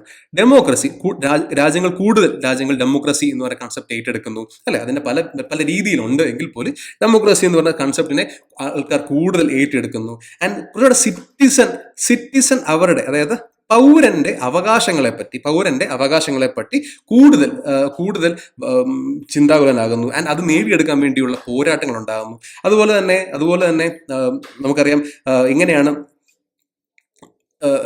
ഹ്യൂമൻ ലൈഫിന്റെ വാല്യൂവിനെ പറ്റി കൂടുതൽ ചിന്തിക്കുന്നു. എങ്ങനെയാണ് ആഫ്രിക്കയിലും മറ്റു രാജ്യങ്ങൾക്ക് കൂടുതൽ സഹായം കൊടുക്കണം. UN എന്ന് പറഞ്ഞ സംഘടന കൂടുതൽ ശക്തി ആർജിക്കുന്നു. അതുപോലെ WHO എന്ന് പറഞ്ഞ സംഘടന കൂടുതൽ ഹെൽപ്പ് ഓറിയന്റഡ് ആയിട്ടുള്ള പരിപാടിയിലേക്ക് പോകുന്നു. ഒരു 1980s നമുക്കറിയാം ഒരു ഖത്തർ വാറൊക്കെ ഉണ്ടായിരുന്നു. എങ്കിൽ കൂടി ആ സമയത്ത് കുറച്ചുകൂടി സമാധാനം ഉള്ള ഒരു അന്തരീക്ഷത്തിലേക്ക് മാറുകയായിരുന്നു. ഈവൻ ദോ കോൾഡ് വാറിന്റെ ഒക്കെ ഒരു ക്ലൗഡ് എപ്പോഴും ഉണ്ടായിരുന്നു എങ്കിൽ കൂടി കുറച്ചുകൂടി ഈ പറഞ്ഞ ഡെമോക്രസി എന്നൊരു കൺസെപ്റ്റിലേക്ക് ആൾക്കാർ കൂടുതൽ പരിചിതമായി അതിന്റെ മാക്സിമം പൊട്ടൻഷ്യൽ യൂസ് ചെയ്യണം എന്നൊരു ത്വര ആൾക്കാരിലേക്കുള്ളിൽ വരികയാണ്. സോ ആ സമയത്താണ് ഫിഡ്ലറിന്റെ കോണ്ടിജൻസി മോഡൽ വരുന്നത്. അദ്ദേഹം പറയുന്നത് ഒരു ഡിസിഷൻ മേക്ക് ചെയ്യാൻ വേണ്ടി നമ്മൾ മേൽ പറഞ്ഞ കണ്ടീഷൻസ് ഒന്നും നോക്കേണ്ട കാര്യമില്ല. എന്ത് സിറ്റുവേഷനാണ് നിങ്ങൾ നിൽക്കുന്നത് ആ സിറ്റുവേഷൻ ബേസ് ചെയ്തുകൊണ്ട് നിങ്ങൾ ഡിസിഷൻസ് എടുക്കാൻ എന്ന് അദ്ദേഹം പറഞ്ഞു. നമുക്ക് ഡിസ്കസ് ചെയ്യാം. വളരെ സിമ്പിൾ സാധനമാണ് കേട്ടോ, ഒത്തിരി ഡിസ്കസ് ചെയ്യേണ്ട കാര്യം വരുന്നില്ല ആ ഒരു topic. Then Hersey Blanchard situational leadership model, ഇതും ഏതാണ്ട് സംഗതി സെയിം ആയിട്ടുള്ള ഒരു അതായത് ഫീഡ്ലേഴ്സിന്റെ കണ്ടിജൻസി മോഡൽ ഏതാണ്ട് സിമിലർ ആണ്. ഇവിടെ പറയുന്നത് basically employee maturity and competence. നമ്മൾ വർക്ക് ചെയ്യുന്ന കമ്പനിയിലെ എംപ്ലോയി മെച്യൂരിറ്റിയും അവരുടെ കോമ്പിറ്റൻസ് മനസ്സിലാക്കി വേണം ഒരു മാനേജർ ആ ലീഡർഷിപ്പ് സ്റ്റൈൽ ഏത് വേണം എന്ന് ചിന്തിക്കാൻ. അതായത് വളരെ സ്ട്രിക്റ്റ് ആയിട്ട് വർക്ക് ഇപ്പോൾ ചിന്തിക്കേണ്ട ഒരു വർക്ക്ഷോപ്പ് പോലെ സംഗതിയാണെന്ന് വെച്ചോ. അവിടെ കുറച്ച് സ്ട്രിക്റ്റ് ആയിട്ട് വർക്ക് ചെയ്തില്ല എങ്കിൽ അവിടെ വർക്ക് നടക്കില്ല, അല്ലെങ്കിൽ മാനേജർ സ്ട്രിക്റ്റ് ആയിട്ട് നിന്നില്ല എങ്കിൽ വർക്ക് നടക്കില്ല എന്നൊരു കണ്ടീഷനിൽ manager has to be strict. എന്നാൽ കുറച്ച് ഇപ്പോൾ ISRO പോലെ നാസ പോലെ വളരെ ഇൻ്റലക്ച്വൽ ആയിട്ടുള്ള ആൾക്കാർ വർക്ക് ചെയ്യുന്ന സ്ഥലത്ത് ഈ പറഞ്ഞ പോലെ ഒരു ഒരു ഒരു സൂപ്പർവൈസർ മോഡൽ ഭരണം ഒന്നും അവിടെ നടക്കത്തില്ല, അല്ലേ? So basically ആ സമയങ്ങളിൽ നമുക്ക് we have to switch the management style. So according to the employee maturity and their competence, manager has to change his approach. ഇപ്പോൾ അതായത് മറ്റൊരു കാര്യം കൂടെ ചിന്തിച്ചു നോക്കിയേ. നിങ്ങൾക്കറിയാം, നിങ്ങൾ ഫസ്റ്റ് ഡേ നിങ്ങളുടെ സ്കൂളിൽ ടീച്ചർ പെരുമാറുന്ന പോലെ ആയിരിക്കത്തില്ല നിങ്ങൾ 12th പാസ് ഔട്ടായി നിങ്ങൾ ഇറങ്ങുമ്പോൾ, അല്ലെങ്കിൽ നിങ്ങൾ ഡിഗ്രിക്ക് ഫസ്റ്റ് ഇയർ നിങ്ങൾ ജോയിൻ ചെയ്ത സമയത്ത് ടീച്ചേഴ്സ് പെരുമാറുന്ന പോലെ ആയിരിക്കില്ല 3rd ഇയറിൽ അല്ലെങ്കിൽ 4th ഇയറിൽ നിങ്ങളുടെ ടീച്ചേഴ്സ് നിങ്ങളോട് പെരുമാറുക. കാരണം ഇനീഷ്യൽ ഇയറിൽ നിങ്ങളുടെ ക്യാരക്ടറൈസേഷൻ്റെ ഭാഗമായിട്ട്, നിങ്ങളുടെ ക്യാരക്ടർ ഡെവലപ്മെന്റിന്റെ ഭാഗമായിട്ട് they have to be a strict guide, അല്ലേ? വൺസ് യു ആർ അവിടെ സ്കൂളിൽ നിന്ന് പോവുകയാണ്, you are able to take your decisions on your own. നിങ്ങൾക്ക് എക്സ്പീരിയൻസ് ഗെയിൻ ചെയ്തതിന് ശേഷം, നോളേജ് ഗെയിൻ ചെയ്തതിന് ശേഷം, they don't have to behave as if they behave like when you were a child, അല്ലേ? ആ ഒരു കൺസെപ്റ്റ് ഓർത്താൽ മതി. അതായത് എംപ്ലോയീസ് എക്സ്പീരിയൻസ്ഡ് ആകും തോറും അവർ കൂടുതൽ അവരുടെ ജോലിയിൽ കൂടുതൽ പ്രാവീണ്യം നേടുമ്പോൾ ഒരു മാനേജറിന്റെ സ്റ്റൈലിൽ കുറച്ച് മാറ്റം ഉണ്ടാകണം. അതായിരുന്നു Hersey Blanchard situational leadership model. Then comes Burns and Stalker's mechanistic and organic structures. ഇവിടെ എങ്ങനെയാണ് ഒരു റിജിഡ് ബേസ് സിസ്റ്റം, എങ്ങനെയാണ് ഒരു ഫുള്ളി ഡീസെൻട്രലൈസ്ഡ് ആയിട്ടുള്ള സിസ്റ്റം വർക്ക് ചെയ്യുന്നത്, അതിൻ്റെ ഗുണങ്ങൾ അതിൻ്റെ ദോഷങ്ങൾ എങ്ങനെയാണ് എന്നുള്ള കാര്യമാണ്. ഇതും വളരെ സിമ്പിളാണ്. ഈ പറഞ്ഞ 3 സംഗതി നമുക്ക് ഒരേ എക്സാമ്പിൾ വെച്ച് നമുക്ക് ഡിസ്കസ് ചെയ്യാം. അതായത് നമ്മൾ നേരത്തെ സംസാരിച്ച ഒരു വർക്ക്ഷോപ്പ് അല്ലെങ്കിൽ ഒരു ഫ്ലോർ ലെവൽ മാനേജ്മെന്റ് തൊട്ട് നമുക്ക് ISRO അല്ലെങ്കിൽ നാസ പോലൊരു ഹൈലി ഇന്റലക്ച്വൽ ആയിട്ട് ഓർഗനൈസേഷൻസ്, ഈ 2 എക്സാമ്പിൾ വെച്ച് നമുക്ക് ഈ മൂന്ന് മോഡലിനെ നമുക്ക് കൃത്യമായിട്ട് ഡിസ്കസ് ചെയ്യാൻ സാധിക്കും. വളരെ സിമ്പിൾ ആണ്. ദെൻ ന്യൂ പബ്ലിക് മാനേജ്മെന്റ് ഉള്ളത് ഇവിടെ സിറ്റിസൺ സെൻട്രിക് ആണ്. ഇവിടെ അതായത് അഡ്മിനിസ്ട്രേഷന് പോലും ഒരു പെർഫോമൻസ് ബേസ്ഡ് ആയിട്ടുള്ള ഒരു ഔട്ട്പുട്ട് വേണം. അതുപോലെ മാർക്കറ്റിൽ എന്താണ് ആവശ്യം, സിറ്റിസൺസിന് എന്താണ് ആവശ്യം, സിറ്റിസൺ എന്ത് ടൈപ്പ് ഓഫ് സർവീസ് ആണ് ആവശ്യപ്പെടുന്നത്, അതനുസരിച്ച് നമ്മൾ പെരുമാറണം, അഡ്മിനിസ്ട്രേഷൻ അതനുസരിച്ച് മാറണം എന്നുള്ളതായിരുന്നു സിറ്റിസൺ സെൻട്രിക്കിന്റെ അപ്രോച്ച്. ഇവിടെ the focus on privatisation, decentralisation and efficiency. നമുക്കറിയാം നമ്മുടെ ഇന്ത്യയിൽ 1991 LPG റിഫോംസ് വന്നു, അല്ലേ? സോ ഇതെല്ലാം ആ ഒരു കാലഘട്ടത്തിന്റെ തുടർച്ചയായിരുന്നു കേട്ടോ. Then came governance. 2000s തൊട്ട് നമുക്ക് ഗവേണൻസ്, ഡിജിറ്റൽ അഡ്മിനിസ്ട്രേഷൻ എന്നൊരു കോൺസെപ്റ്റിലേക്ക് മാറി. കാരണം ആൾക്കാർക്ക് people started valuing their time more. They don't have to waste their time in a government office. If they can use a government portal use ചെയ്യാൻ സാധിക്കുമെങ്കിൽ that could benefit both their work as well as their personal time. Then പിന്നെയാണ് ഈ സുസ്ഥിര വികസനം, good governance and sustainable development എന്നൊരു കൺസെപ്റ്റിലേക്ക് വരുന്നത്. So ഈ പറഞ്ഞ സംഗതികളൊക്കെ നമുക്ക് ഒരു 1-2 ക്ലാസ്സിൽ ഡിസ്കസ് ചെയ്ത് തീർക്കാൻ സാധിക്കും. പക്ഷേ നമുക്ക് ബേസിക് ആയിട്ട് വേണ്ട കുറച്ച് സംഗതികളുണ്ട്. അതെക്കുറിച്ച് നമ്മൾ ഡീറ്റെയിൽ എടുത്തു കഴിഞ്ഞാൽ മാത്രമേ, കാരണം ഈ പറഞ്ഞ പോലെ ഗവേണൻസിന്റെ ഉപയോഗങ്ങൾ അല്ലെങ്കിൽ ഗുഡ് ഗവേണൻസിന്റെ ആൻഡ് സസ്റ്റൈനബിൾ ഡെവലപ്മെന്റിന്റെ ഗുണങ്ങൾ, അത് ഇന്ത്യൻ ഗവൺമെന്റ്, കേരള ഗവൺമെന്റ് എടുത്തിട്ടുള്ള സ്റ്റെപ്സ് എന്തൊക്കെയാണെന്നുള്ള കാര്യങ്ങളൊക്കെ നമ്മൾ ഡിസ്കസ് ചെയ്യാൻ കുറച്ച് എളുപ്പമാണ്. കാരണം നിങ്ങൾ കേട്ടിട്ടുള്ളതായിരിക്കാം, വായിച്ചിട്ടുള്ളതായിരിക്കാം. എന്നാൽ പല ഇനീഷ്യൽ നമ്മൾ പഠിക്കാൻ വന്ന പല തിയറീസും അതുപോലെ നിങ്ങൾ യൂസ്ഡ് ആയിട്ടുള്ള തിയറീസ് ആയിരിക്കില്ല. സോ നമുക്ക് ബേസിക്കലി കുറച്ച് ടൈം കുറച്ച് എഫേർട്ട് കൂടുതൽ അവിടെ ഇടേണ്ടി വരും. ഇത്രയേ ഉള്ളൂ കേട്ടോ. സോ ഇതാണ് നമ്മുടെ ഈ അഡ്മിനിസ്ട്രേറ്റീവ് തിയറിയുടെ ഏതാണ്ട് റിവല്യൂഷൻ. ഓക്കെ, സോ ഏതാണ്ടൊരു ഐഡിയ എങ്ങനെയാണ് ഈ സംഗതികൾ മാറിയും മറിഞ്ഞും വന്നത് എന്നുള്ള ഏതാണ്ടൊരു ഐഡിയ കിട്ടിക്കാണുമെന്ന് ഞാൻ വിശ്വസിക്കുന്നു. ഇനി നമുക്ക് എന്ത് ചെയ്യാം? ഇനി നമുക്ക് ഓരോ തിയറി ഓരോന്നോരോന്നായിട്ട് ചിന്തിച്ച് അല്ലെങ്കിൽ ഡിസ്കസ് ചെയ്ത് പോകാം. The first one was scientific management by Frederick Taylor. Okay, first നമുക്ക് ഫയോളിനെ പറ്റി ഡിസ്കസ് ചെയ്യണം, വെബറിനെ പറ്റി ഡിസ്കസ് ചെയ്യണം. ആദ്യം ഏറ്റവും ഇമ്പോർട്ടൻ്റ് ആരാണ്? ടെയ്ലറിനെ പറ്റി ഡിസ്കസ് ചെയ്യുന്നതാണ്. ഇദ്ദേഹത്തിന്റെ theory, his attempt was the very first systematic theory in the field of organisational management. ആദ്യമായിട്ട് ഈ അഡ്മിനിസ്ട്രേഷൻ അല്ലെങ്കിൽ മാനേജ്മെന്റ് അല്ലെങ്കിൽ ഓർഗനൈസേഷണൽ തിയറിയിൽ ഒരാൾ ഒരു ഡീപ്പ് സ്റ്റഡി നടത്തി അതിന്റെ പ്രശ്നങ്ങൾ എന്താണെന്ന് മനസ്സിലാക്കി and he came up with solutions. സാധാരണ ഒരു റിസർച്ച് പേപ്പർ ചെയ്യുന്നത് പോലെ അദ്ദേഹം പ്രശ്നങ്ങൾ ചൂണ്ടിക്കാട്ടുക മാത്രമായിരുന്നില്ല, അദ്ദേഹത്തിന്റെ സൈഡിൽ നിന്നും കുറച്ചധികം കറക്ഷൻസ് എങ്ങനെ ചെയ്യണം, what is the best thing to do now എന്നുള്ള കാര്യമൊക്കെ ഡിസ്കസ് ചെയ്തത് അദ്ദേഹമായിരുന്നു ആദ്യമായിട്ട്. So he was actually not only a researcher but also he gave solutions. അത് വളരെ ഇമ്പോർട്ടൻ്റ് ആട്ടോ. ഇനി അദ്ദേഹത്തിന് എന്തൊക്കെ ഫാക്ടേഴ്സ് ആണ് അദ്ദേഹത്തിന് ഇതിലേക്ക് ഇൻഫ്ലുവൻസ് ചെയ്തത് എന്ന് പറയുമ്പോൾ നമുക്ക് ബേസിക്കലി ഇൻഡസ്ട്രിയൽ റെവല്യൂഷൻ. കാരണം ലോകത്ത് ഇൻഡസ്ട്രിയൽ റെവല്യൂഷൻ വളരെയധികം കൂടി, അതുപോലെ തന്നെ ആൾക്കാരുടെ ജോലി സാധ്യത കൂടി, മെക്കനൈസേഷൻ, മെഷീൻസ് യൂസ് ചെയ്ത് കഴിഞ്ഞാൽ കൂടുതൽ പ്രൊഡക്ഷൻ നടക്കും, കൂടുതൽ എഫിഷ്യൻസി നടക്കും എന്നുള്ളൊരു ഐഡിയ ആൾക്കാരിലേക്ക് എത്താൻ തുടങ്ങി. സോ ഈ ഇൻഡസ്ട്രിയൽ റെവല്യൂഷൻ, അതിനോട് ചുറ്റിപ്പറ്റി ഡെമോക്രാറ്റിക് കൺട്രികളുടെ പുതിയ തുടക്കം, ഇതൊക്കെ കൂടുതൽ ഡിമാൻഡിലേക്ക് എത്തി, മാർക്കറ്റിൽ കൂടുതൽ ഡിമാൻഡ് കൂട്ടി. ഓക്കെ, മാർക്കറ്റിൽ കൂടുതൽ ഡിമാൻഡ് കൂട്ടിയപ്പോൾ എന്ത് പറ്റി?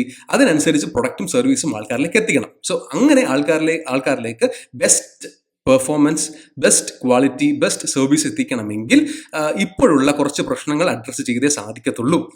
അങ്ങനെയാണ് ടൈലർ അന്ന് നിലനിന്നിരുന്ന സാഹചര്യത്തിലെ പ്രശ്നങ്ങൾ മനസ്സിലാക്കി അദ്ദേഹത്തിന്റെ സയന്റിഫിക് മാനേജ്മെന്റ് ആയിട്ട് വന്നത്. So the focus was actually എന്തിനു വേണ്ടിയായിരുന്നു? ഒന്ന്, എഫിഷ്യൻസി എങ്ങനെ കൂട്ടാം.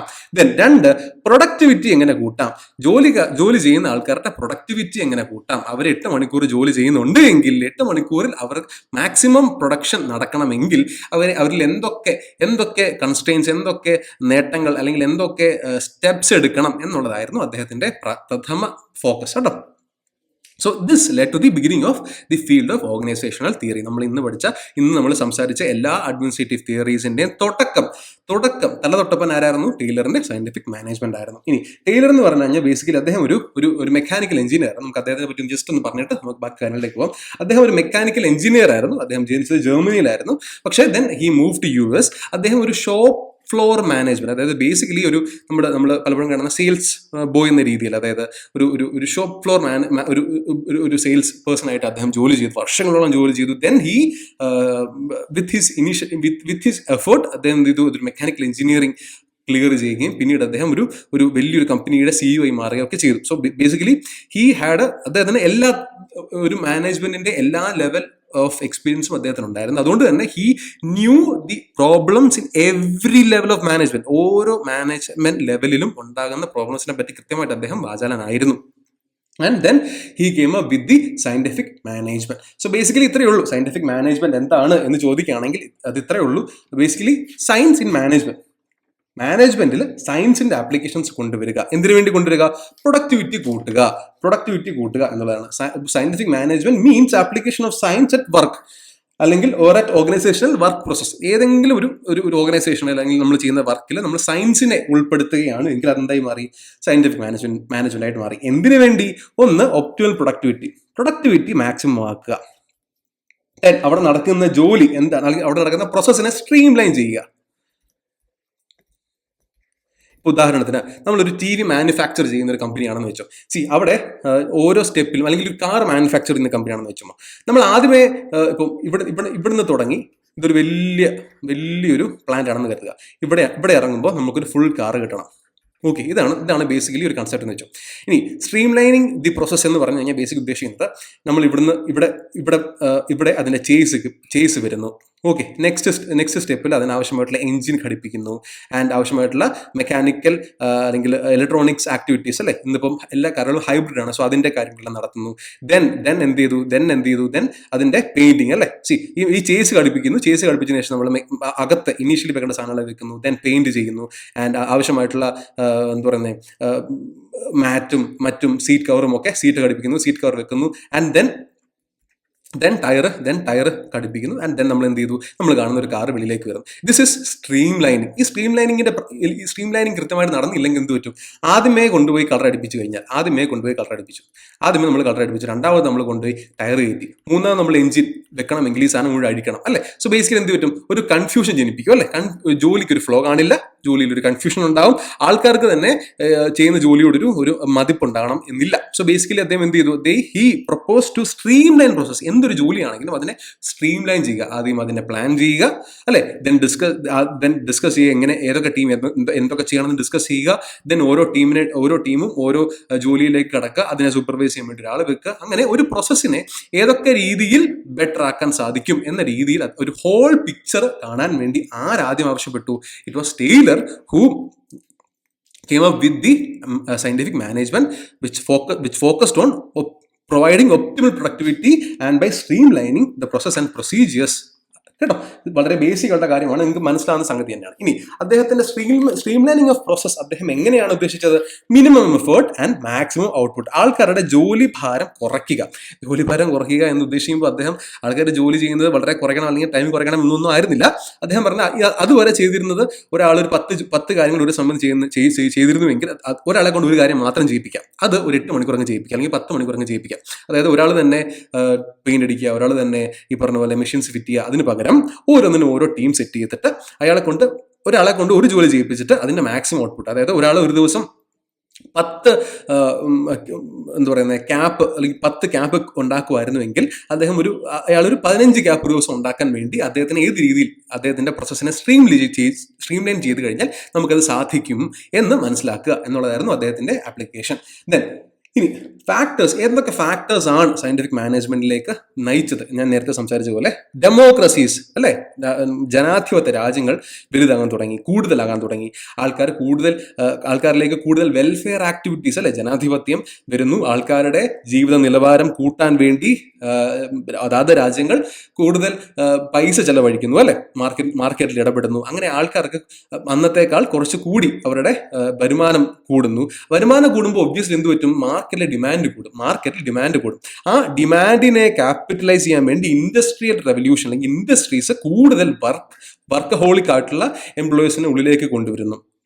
ആൻഡ് ആ വർക്കിനെ മാക്സിമൈസ് ചെയ്യാൻ വേണ്ടി എന്ത് ചെയ്യണം? ആ വർക്കിനെ 10 പേര് ചെയ്യുന്ന ജോലി നമുക്ക് എന്ത് ചെയ്യാൻ പറ്റും? ഒരു മെഷീൻ യൂസ് ചെയ്യുകയാണെങ്കിൽ കൂടുതൽ പ്രൊഡക്ടിവിറ്റിയിൽ ചെയ്യാൻ സാധിക്കും അല്ലേ. സോ ചെറിയൊരു സ്പെല്ലിംഗ് മിസ്റ്റേക്ക് ആണ്, it is mechanisation. So mechanisation of വർക്കിലേക്ക് എത്തിക്കാൻ സാധിക്കണം. സോ ആൻഡ് ദെൻ അത് മാത്രം വരുന്നില്ല, അതുവരെ നിലനിന്ന് പോന്നിരുന്ന മൂഢമായ വിശ്വാസങ്ങളെ പൊളിച്ചടുക്കിക്കൊണ്ട് റാഷണലായിട്ട് ചിന്തിക്കാൻ തുടങ്ങിയ ആൾക്കാർ അല്ലേ. റാഷണലായിട്ട് ചിന്തിക്കാൻ എന്ന് പറഞ്ഞു കഴിഞ്ഞാൽ ആൾക്കാർ തെറ്റേത്, ശരി ഏത്, ഗ്രേ ഏത്, ബ്ലാക്ക് ഏത് എന്ന് മനസ്സിലാക്കി കാര്യങ്ങൾ അപ്രോച്ച് ചെയ്യാൻ തുടങ്ങി. അതുകൊണ്ട് തന്നെ അവരുടെ എല്ലാവരുടെ ജീവിത നിലവാരങ്ങൾ കൂടാൻ തുടങ്ങി, അതിനനുസരിച്ചുള്ള ഡിമാൻഡ് കൂടാൻ തുടങ്ങി. അത് മീറ്റ് ചെയ്യാൻ വേണ്ടി ഇൻഡസ്ട്രിയൽ ഹൗസസ് അല്ലെ, ഇൻഡസ്ട്രിയൽ ഓർഗനൈസേഷൻസിന് കൂടുതൽ വർക്ക് ചെയ്യേണ്ടി വരും. അങ്ങനെ വർക്ക് ചെയ്യുന്ന സമയത്ത് അതിന്റെ ഇഷ്യൂസിനെ മറികടക്കാൻ വേണ്ടിയാണ് സയന്റിഫിക് മാനേജ്മെന്റ് എന്നൊരു കൺസെപ്റ്റ് വരുന്നത്. ബേസിക് ഐഡിയ കിട്ടിയല്ലോ, ഒരു ബേസിക് ഐഡിയ കിട്ടിയില്ലേ നമുക്ക് അത്രയും തൽക്കാലത്തേക്ക്. ദെൻ പിന്നെ എന്ത് എക്സ്പീരിയൻസ് ആയിരുന്നു? ഞാൻ നേരത്തെ സംസാരിച്ച പോലെ തന്നെ അദ്ദേഹം ഒരു ഷോപ്പ് ഫ്ലോർ ലെവൽ മാനേജ്മെന്റ് അല്ലെങ്കിൽ ഷോപ്പ് ഫ്ലോർ ലെവൽ തൊട്ട് ഹി വർക്ക്ഡ് ടിൽ ഒരു CEO ലെവൽ വരെ അദ്ദേഹം വർക്ക് ചെയ്തു. So he knew the problems in each and every level of management. So അദ്ദേഹത്തിന്റെ പേഴ്സണൽ എക്സ്പീരിയൻസിൽ നിന്നും പിന്നെ റിസർച്ചസിൽ നിന്നും he came up with lot of conclusions. So ആ കൺക്ലൂഷൻസ് എന്തൊക്കെയാണ്, അസംഷൻസ് എന്തൊക്കെയാണ് എന്നുള്ള കാര്യം നമ്മൾ ഡീറ്റെയിൽഡ് ആയിട്ട് ഡിസ്കസ് ചെയ്യും. ഫൈൻ. ദെൻ അദ്ദേഹത്തിന്റെ കൃത്യമായിട്ടുള്ള സ്റ്റഡിക്ക് ശേഷം അദ്ദേഹം മുമ്പോട്ട് വെച്ച എന്തൊക്കെയാണ് ഇൻഎഫിഷ്യൻസിക്ക് കാരണമാകുന്ന പോയിന്റ്സ് എന്തൊക്കെയാണ് എന്നുള്ള കാര്യം അദ്ദേഹം കൃത്യമായിട്ട് പോയിന്റ് ഔട്ട് ചെയ്തു.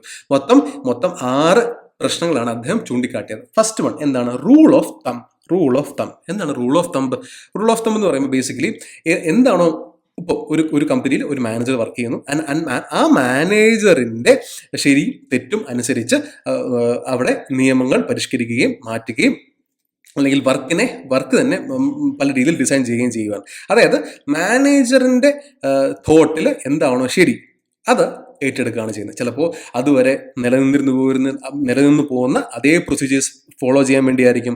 അല്ലെങ്കിൽ പെട്ടെന്ന് ഒരു ദിവസം രാവിലെ പറയുകയാണ് നിങ്ങൾ കുറച്ചൊരു ഇങ്ങോട്ട് വർക്ക് ചെയ്യുക, നിങ്ങൾ കുറച്ചൊരു അങ്ങോട്ട് വർക്ക് ചെയ്യുക. അങ്ങനെ അദ്ദേഹത്തിന് തോന്നുന്ന രീതിയിൽ, ഒരു മാനേജറിന് തോന്നുന്ന രീതിയിൽ അദ്ദേഹം എന്താണോ അന്ന് ആഗ്രഹിക്കുന്നത് അതുപോലെ വർക്ക് ചെയ്യിപ്പിക്കുക. അത് പലപ്പോഴും ഈ പറഞ്ഞ കൺഫ്യൂഷൻസിന് കാരണമാകും. സോ അദ്ദേഹം പറഞ്ഞു റൂൾ ഓഫ് തമ്പ് അല്ല, പകരം റൂൾ ഓഫ് സയൻസ് എന്നൊരു സംഗതിയിലേക്ക് എത്താൻ. അപ്പം മാനേജർ ആരാണെങ്കിലും അവരുടെ തോട്ട് ഏത് രീതിയിലാണെങ്കിലും, അവരുടെ പൊളിറ്റിക്കൽ ലീനിയേജ് എങ്ങനെയാണ് എങ്കിലും, അവരുടെ സെന്റിമെന്റ്സ് ടുവേർഡ്സ് വർക്കേഴ്സ് എങ്ങനെയാണ് എങ്കിലും സയന്റിഫിക് ആയിട്ട് ചിന്തിക്കണം.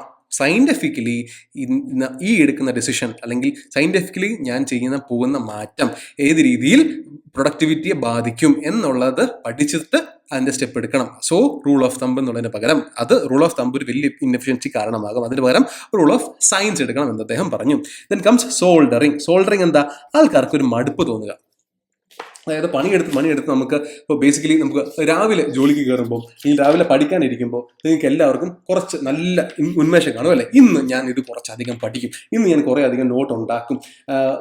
സോ പക്ഷേ ഒരു പോയിന്റ് എത്തുമ്പോൾ നിങ്ങൾ ബേസിക്കലി മടുക്കുകയോ അല്ലെ നിങ്ങൾക്ക് തന്നെ ബോറടിക്കുകയോ അല്ലെങ്കിൽ വേറെ എന്തെങ്കിലും ഒരു കാരണം കൊണ്ട് വേറെ എന്തെങ്കിലും ഒരു കാരണം കൊണ്ട് നിങ്ങൾ ജോലി ചെയ്യുന്നത് കുറയ്ക്കും. ബേസിക്കലി സ്വയം നിങ്ങൾ ചെയ്യുന്ന ജോലി നിങ്ങൾ തന്നെ സ്വയം ഒന്ന് ചവിട്ടുകയാണ്, ഇന്ന് ഇത്ര മതി എന്ന് നിങ്ങൾക്ക് തന്നെ തോന്നി, നിങ്ങൾ തന്നെ ആ ജോലിയുടെ എഫിഷ്യൻസിയെ അല്ലെങ്കിൽ വർക്കേഴ്സ് സ്വയം തന്നെ വർക്കിന്റെ പ്രൊഡക്ടിവിറ്റിയെ ബാധിക്കുന്ന രീതിയിൽ സ്റ്റെപ്സ് എടുക്കുകയാണ്. അതായത് ഇന്ന് രാവിലെ തൊട്ട് പണിയെടുക്കുകയാണ്, ഞാൻ ഇന്ന് ഞാൻ ഒന്നും ചെയ്യാൻ പോകുന്നില്ല എന്ന് ചിന്തിക്കുവാണെങ്കിൽ, അല്ലെങ്കിൽ ഞാൻ ഇന്നലെ മുഴുവൻ പണിയെടുത്തല്ലേ ഇന്നൊരു ദിവസം റെസ്റ്റ് എടുക്കാൻ പോവാണ് എന്നൊക്കെ ചിന്തിക്കുമ്പോഴാണ് ബേസിക്കലി ഇൻഎഫിഷ്യൻസി കൂടുന്നത്. സോ സോൾഡറിങ് ഒരു വലിയൊരു പ്രധാനപ്പെട്ട പോയിന്റ് ആണ്. If workers in a organization അവർ ഡെലിബറേറ്റ്ലി തന്റെ ഔട്ട്പുട്ട് കുറയ്ക്കും എന്ന് ചിന്തിക്കുകയാണ്, ആ ഒരു സിറ്റുവേഷനാണ് സോൾഡറിങ് എന്ന് പറയുന്നത്. സോ ബേസിക്കലി ഇവിടെ ബേർഡ് ആരുടെ മേലെ ഇട്ടേക്കുന്നത്?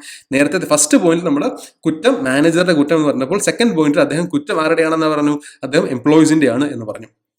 Then positions paid not for performance, അതായത് ജോലി ചെയ്യുന്ന ആൾക്കാരുടെ പൊസിഷൻ, അവർ ഏത് പൊസിഷനിലാണ് വർക്ക് ചെയ്യുന്നത് അതനുസരിച്ച് പൈസ കൊടുക്കുന്നത്, അതല്ലാതെ അവരുടെ ജോലി എത്രത്തോളം ഭംഗിയായിട്ടാണ് അവർ ചെയ്യുന്നത് അതനുസരിച്ചല്ല ഈ പറഞ്ഞ എമൗണ്ട് കൊടുക്കുന്നത്.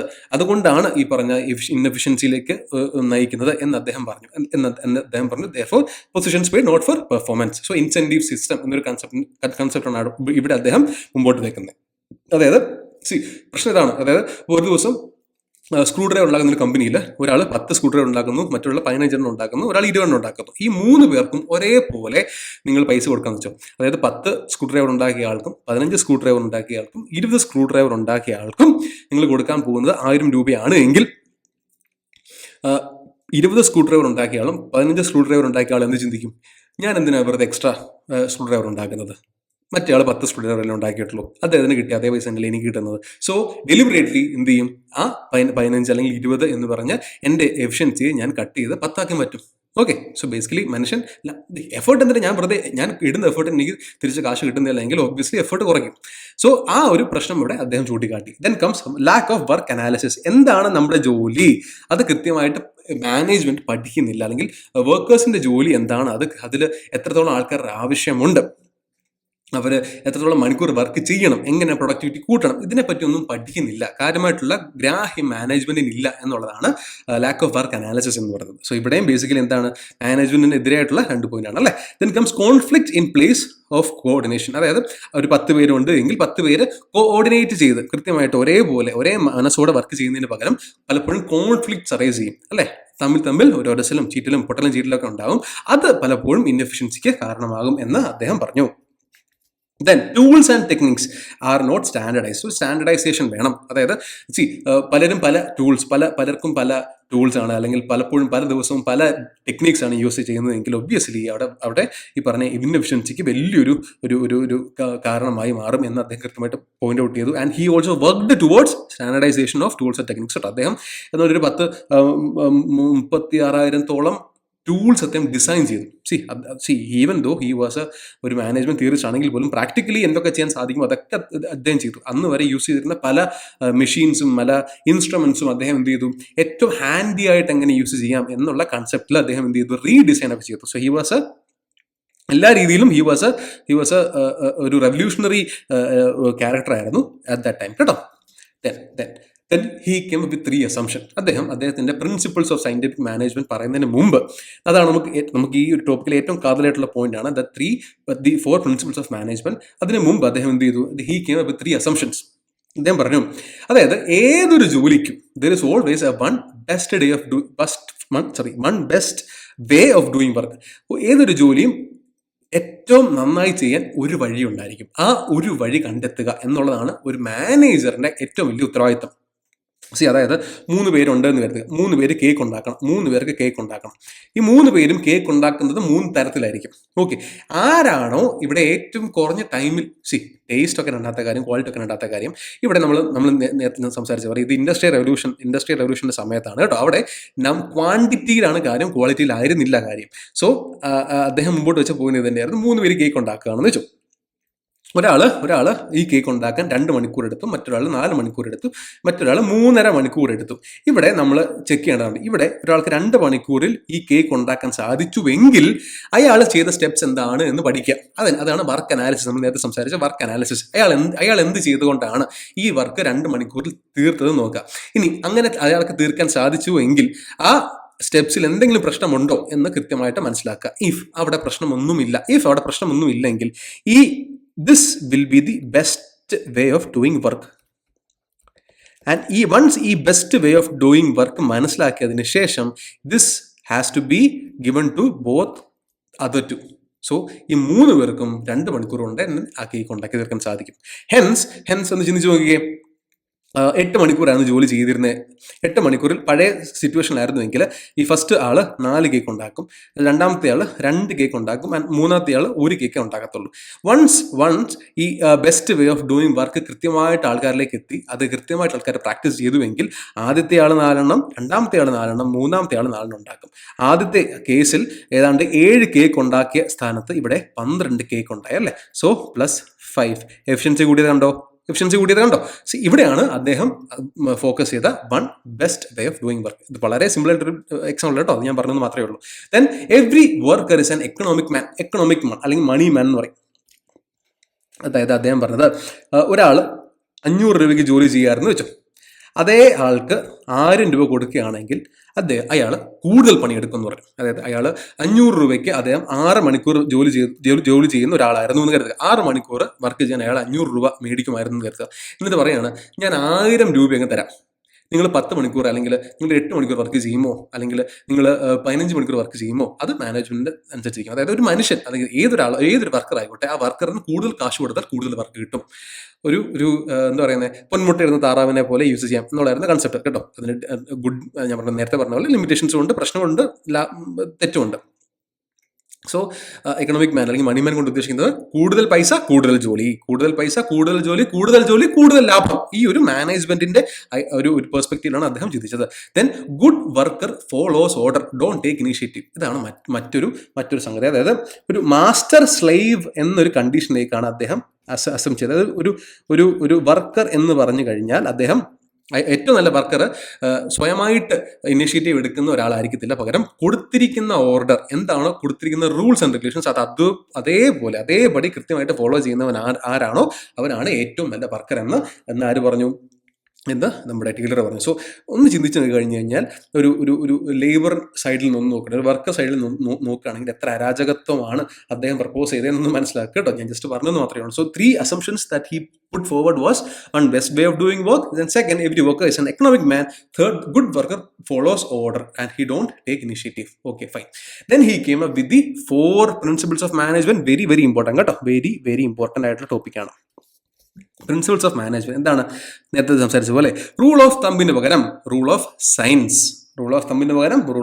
Science. Then harmony not discord. ഈ അടിപിടി കോൺഫ്ലിക്റ്റിന് പകരം ഹാർമണിയാണ്. അതിന് അദ്ദേഹം മറ്റൊരു വാക്കൂടെ പറഞ്ഞു, മെന്റൽ റെവല്യൂഷൻ. അതായത് തമ്മിൽ ചേരിപ്പോരിന് പകരം തമ്മിൽ ഒരുമിച്ച് നിന്ന് ഒരേ ലക്ഷ്യത്തേക്ക് പോവുകയാണെങ്കിൽ ആ ലക്ഷ്യം നമ്മൾ നേടിയെടുത്തു കഴിഞ്ഞാൽ കിട്ടുന്ന ലാഭം നമുക്ക് പങ്കുവെക്കാം എന്ന രീതിയിലാണ് അദ്ദേഹം മുമ്പോട്ട് വെച്ചത്. Then comes cooperation not individualism. ഇവിടെ ഒരുമിച്ച് നിൽക്കണം, ഒറ്റയ്ക്കല്ല. നമ്മൾ ചെയ്യുന്ന വർക്ക് സ്ട്രീംലൈൻ ചെയ്ത് ഒരുമിച്ച് വർക്ക് ചെയ്യുകയാണ് എങ്കിൽ കൃത്യമായിട്ട് ഇതിന്റെ ഔട്ട്പുട്ട് നമുക്ക് കണ്ടെത്താൻ സാധിക്കും. Then development of every person to his or her greatest efficiency and prosperity. Basically എത്രയുള്ളൂ? ട്രെയിനിങ്. കൃത്യമായി നമ്മൾ ഒരാളെ കണ്ടെത്തി അയാളെ ട്രെയിൻ ചെയ്ത് അയാളുടെ ബെസ്റ്റ് വേർഷനിലേക്ക് എത്തിക്കാൻ സാധിക്കണം എന്നാണ് അദ്ദേഹം പറഞ്ഞത് കേട്ടോ. അതായത് നേരത്തെ പറഞ്ഞ പോലെ മെറിറ്റിന്റെ ബേസിസിൽ ആൾക്കാരെ തിരഞ്ഞെടുക്കുക. വൺസ് മെറിറ്റിന്റെ ബേസിൽ ആൾക്കാരെ തിരഞ്ഞെടുത്തതിന് ശേഷം എന്താക്കി മാറ്റണം? അവരുടെ best version of that work ആക്കി മാറ്റണം. സോ അദ്ദേഹത്തിന്റെ പ്രിൻസിപ്പിൾസിൽ ഏറ്റവും ഇമ്പോർട്ടൻ്റ് ആയ പ്രിൻസിപ്പിൾസ് ഒന്ന് സയൻസ് ഓഫ് തമ്പായിരുന്നു, rule of science. Then came mental revolution അല്ലെങ്കിൽ harmony not discord. Then cooperatism not individualism. ഇവിടെയാണ് അദ്ദേഹം എന്ത് ചെയ്ത് സ്റ്റാൻഡർഡൈസേഷനെ മുമ്പോട്ട് വെച്ച് വർക്ക് സ്റ്റാൻഡർഡൈസ് ചെയ്യണം. അതായത് എല്ലാവരും ഒരേ രീതിയിൽ വർക്ക് ചെയ്യണം. സ്റ്റാൻഡർഡൈസേഷൻ ഓഫ് വർക്ക് കേട്ടോ. സോ അതായത് ഏതൊരു വർക്ക് എടുക്കുകയാണെങ്കിലും ആ വർക്കിനെ കൃത്യമായിട്ട് ബെഞ്ച് മാർക്ക് ചെയ്ത് ഇന്ന ലെവൽ ഓഫ് ആൾക്കാർ ഈ ഒരു ജോലി ഈ ഒരു രീതിയിൽ തന്നെ ചെയ്തു തീർക്കണം എന്നാണ് അദ്ദേഹം മുമ്പോട്ട് വെച്ച point. Then came training and merit and training. കൃത്യമായിട്ട് ആൾക്കാരെ മെറിറ്റിന്റെ അടിസ്ഥാനത്തിൽ തിരഞ്ഞെടുക്കണം, എന്നാൽ അവർക്ക് ആവശ്യമായിട്ടുള്ള ട്രെയിനിങ് കൊടുക്കണം. ഇന്നും UPSC പോലുള്ള ഏറ്റവും വലിയ ഇന്ത്യയിലെ തന്നെ ഏറ്റവും വലിയ സർവീസ് ആയിട്ടുള്ള സിവിൽ സർവീസസ് ക്ലിയർ ചെയ്ത ആൾക്കാർക്ക് പോലും they have to undergo months of training. മെറിറ്റിന്റെ ബേസിസിൽ സെലക്ട് ചെയ്യുന്നു, then they have to undergo months of training അല്ലേ. അവരെ നമ്മൾ ഒരു അല്ലെങ്കിൽ ഇപ്പം ഈവൻ ആർമിക്കാർ എടുത്തോട്ടെ, ആർമിക്കാർ എടുക്കുകയാണെങ്കിൽ അവർക്കും ഇയേഴ്സ് ഓഫ് ട്രെയിനിങ് ഉണ്ട് അല്ലേ. കാരണം അവർ ചെയ്യുന്ന ജോലി അത്രയും വലിയ ഇമ്പോർട്ടൻസ് ഉള്ള ഒരു സംഗതിയാണ്. So they have to be trained to make sure that they come up with the best version of themselves അല്ലേ. കൃത്യമായിട്ട് ഏറ്റവും ബെസ്റ്റ് വേർഷൻ ആയിട്ടുള്ള ഒരു പട്ടാളക്കാരാണ് നമുക്ക് ആവശ്യം. സോ ഇതായിരുന്നു അവരുടെ അല്ലെങ്കിൽ ടൈലറിന്റെ 4 പ്രിൻസിപ്പിൾസ് ഓഫ് സയന്റിഫിക് മാനേജ്മെന്റ്. ഒന്നുകൂടെ നമുക്ക് കൃത്യമായിട്ട് പറയുകയാണെങ്കിൽ standardization, merit and training, rule of science and merit and mental revolution. So ഈ 4 അദ്ദേഹം മുമ്പോട്ട് വെച്ച പോയിന്റ് കേട്ടോ. ഫൈൻ. ദെൻ ഈ പറഞ്ഞ മെറിറ്റ് അതായത് ഈ പറഞ്ഞ പ്രിൻസിപ്പിൾസ് ഓഫ് മാനേജ്മെന്റ് നമുക്ക് പ്രാവർത്തികമാക്കണമെങ്കിൽ എന്തൊക്കെ ടെക്നിക്സ് ആണ് എടുക്കേണ്ടത് എന്നുള്ളതായിരുന്നു അദ്ദേഹത്തിന്റെ techniques of scientific management. So നമ്മൾ അസംഷൻസ് പഠിച്ചു, പ്രിൻസിപ്പിൾസ് പഠിച്ചു, ഇനി ടെക്നിക്സ് ഓഫ് മാനേജ്മെന്റ് ആണ്. First one, time and motion study. അതായത് നമ്മളൊരു വർക്ക് എടുക്കുകയാണെങ്കിൽ നേരത്തെ സംസാരിച്ച പോലെ ആ വർക്ക് ഏത് രീതിയിൽ നമ്മൾ കംപ്ലീറ്റ് ചെയ്താൽ, ആ പ്രോസസ്സിനെ ഏത് രീതിയിൽ സ്ട്രീം ലൈൻ ചെയ്ത് കഴിഞ്ഞാൽ, ആ വർക്കിനെ ഏത് രീതിയിൽ മാറ്റിയാൽ ഏറ്റവും ചുരുങ്ങിയ സമയം കൊണ്ട് കൂടുതൽ ക്വാണ്ടിറ്റിയിൽ നമുക്ക് സംഗതിയിൽ കൂടുതൽ എഫിഷ്യൻസിയിൽ നമുക്ക് എത്താൻ സാധിക്കും എന്ന് മനസ്സിലാക്കുക. അതിനാണ് ടൈം ആൻഡ് മോഷൻ സ്റ്റഡി. അതായത് ഞാൻ സംസാരിച്ച പോലെ ഒരു ജോലി ഏറ്റവും കുറഞ്ഞ സമയം ഒരു ജോലി എടുക്കുക, ഒരു ടാസ്ക് എടുക്കുക. ആ ടാസ്ക് ഏറ്റവും കുറഞ്ഞ ടൈമിൽ കംപ്ലീറ്റ് ചെയ്യാൻ പറ്റുന്ന ഏത് സമയത്താണെന്ന് മനസ്സിലാക്കുക. ആൻഡ് ഇതിനെ സ്റ്റാൻഡർഡൈസ് ചെയ്യുക. ഈ ഒരു ടാസ്ക് അല്ലെങ്കിൽ ഈ ഒരു ടാസ്ക് ആൻഡ് ടൈം പരിപാടിയെ നിങ്ങൾ സ്റ്റാൻഡർഡൈസ് ചെയ്യുക. എന്നിട്ട് പറയുക, നിങ്ങൾ കൃത്യമായിട്ട് പറയുക എന്താണ്, 6 മണിക്കൂർ കൊണ്ട് നിങ്ങൾക്ക് ഈ വർക്ക് കംപ്ലീറ്റ് ചെയ്യാൻ സാധിക്കും. കാരണം it is test and proven. അപ്പോൾ ഒരു വർക്കർ 6 മണിക്കൂറിനുള്ളിൽ കംപ്ലീറ്റ് ചെയ്തില്ല എങ്കിൽ എൻ്റെ അർത്ഥം എന്താ? He is not efficient to do the job. So he could be fired കേട്ടോ. അവരുടെ എഫിഷ്യൻസി അല്ലെങ്കിൽ അവരുടെ പെർഫോമൻസിനെ കൃത്യമായിട്ട് ഇവാലുവേറ്റ് ചെയ്യാൻ സാധിക്കും വൺസ് ഈ പറഞ്ഞ ടൈം ആൻഡ് മോഷൻ സ്റ്റഡിയിലൂടെ നമുക്ക് എന്ത് ചെയ്താൽ by getting the best way of work.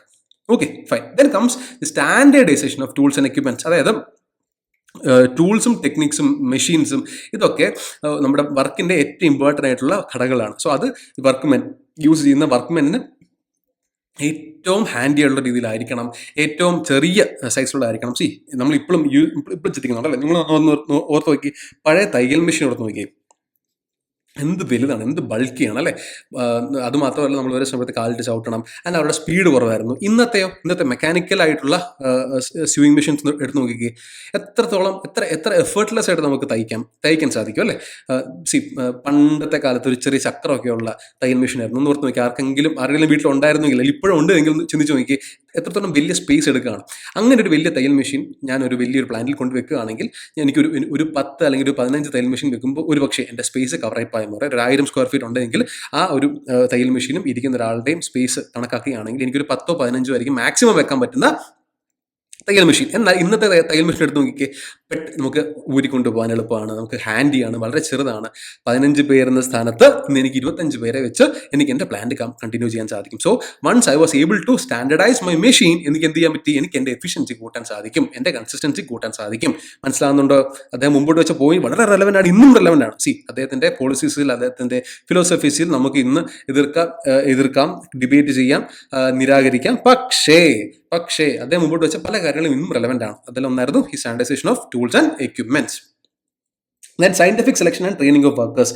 Okay, നമ്മൾ നേരത്തെ സംസാരിച്ച പോലെ എന്ത് ജോലിയിലാണോ ആ ജോലിക്ക് ആവശ്യമായിട്ടുള്ള സ്കിൽസ് ആൻഡ് എബിലിറ്റി അയാൾക്കുണ്ടോ എന്നുള്ള കാര്യം കൃത്യമായിട്ട് നമുക്ക് മനസ്സിലാക്കണം. ഇപ്പോൾ ഒരു മാനേജറെ തിരഞ്ഞെടുക്കുമ്പോൾ അയാളുടെ കമ്മ്യൂണിക്കേഷൻ സ്കിൽ എങ്ങനെയാണ്, അയാളുടെ പ്രോബ്ലം സോൾവിങ് സ്കിൽ എങ്ങനെയാണ്, അയാളുടെ ലോജിക്കൽ ആൻഡ് തിങ്കിങ് ഏത് രീതിയിലാണ് നിൽക്കുന്നത്, ഹൗ ഹി ഹാൻഡിൽസ് പ്രോബ്ലംസ്, ഇതുപോലുള്ള പല സ്കിൽസും എബിലിറ്റീസും ഒക്കെ നമ്മൾ മനസ്സിലാക്കിയതിന് ശേഷം മാത്രമേ നമ്മൾ ഒരാളെ തിരഞ്ഞെടുക്കാവുള്ളൂ. ഈ പറഞ്ഞ സ്കിൽസ് ആൻഡ് എബിലിറ്റി ഒന്നുമില്ല എങ്കിൽ എന്ത് പറ്റും, അത് കമ്പനിയുടെ എഫിഷ്യൻസി തന്നെ കാര്യമായി ബാധിക്കും.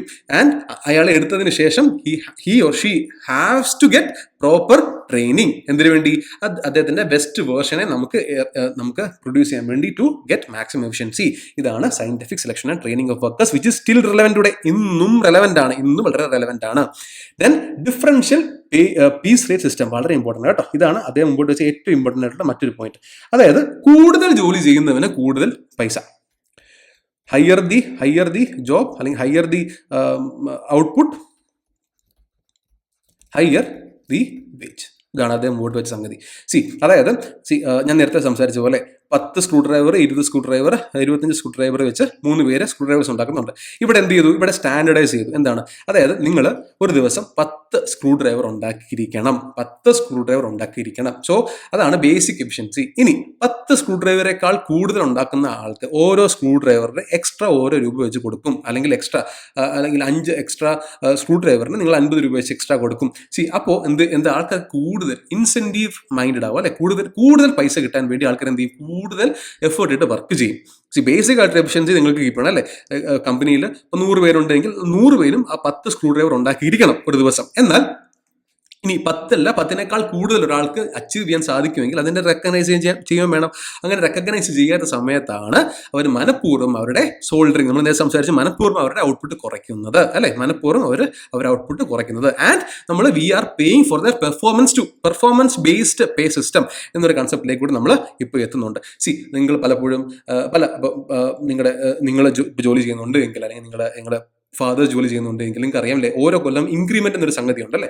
സോ ഇൻക്രിമെന്റ് എന്ന് പറയുന്ന സംഗതി ഇങ്ങനെ വരുന്നത് പെർഫോമൻസ് ബേസ്ഡ് ആണ്, അല്ലേ? അവർ ആ കഴിഞ്ഞ കൊല്ലം അവർ എന്തൊക്കെ പെർഫോമൻസ് ആണ് അവരുടെ കമ്പനിയുടെ പ്രോഫിറ്റ് കൂട്ടിയത്, അവരുടെ പെർഫോമൻസ് എങ്ങനെയായിരുന്നു ഒരു വിലയിരുത്തലുണ്ട്. ആ വിലയിരുത്തലിന്റെ ഭാഗമായിട്ടാണ് എത്ര പെർസെന്റേജ് ഇൻക്രിമെന്റ് ആണ് അവർക്ക് കൊടുക്കേണ്ടത് എന്നുള്ള കാര്യത്തിൽ തീരുമാനമാകുന്നത്.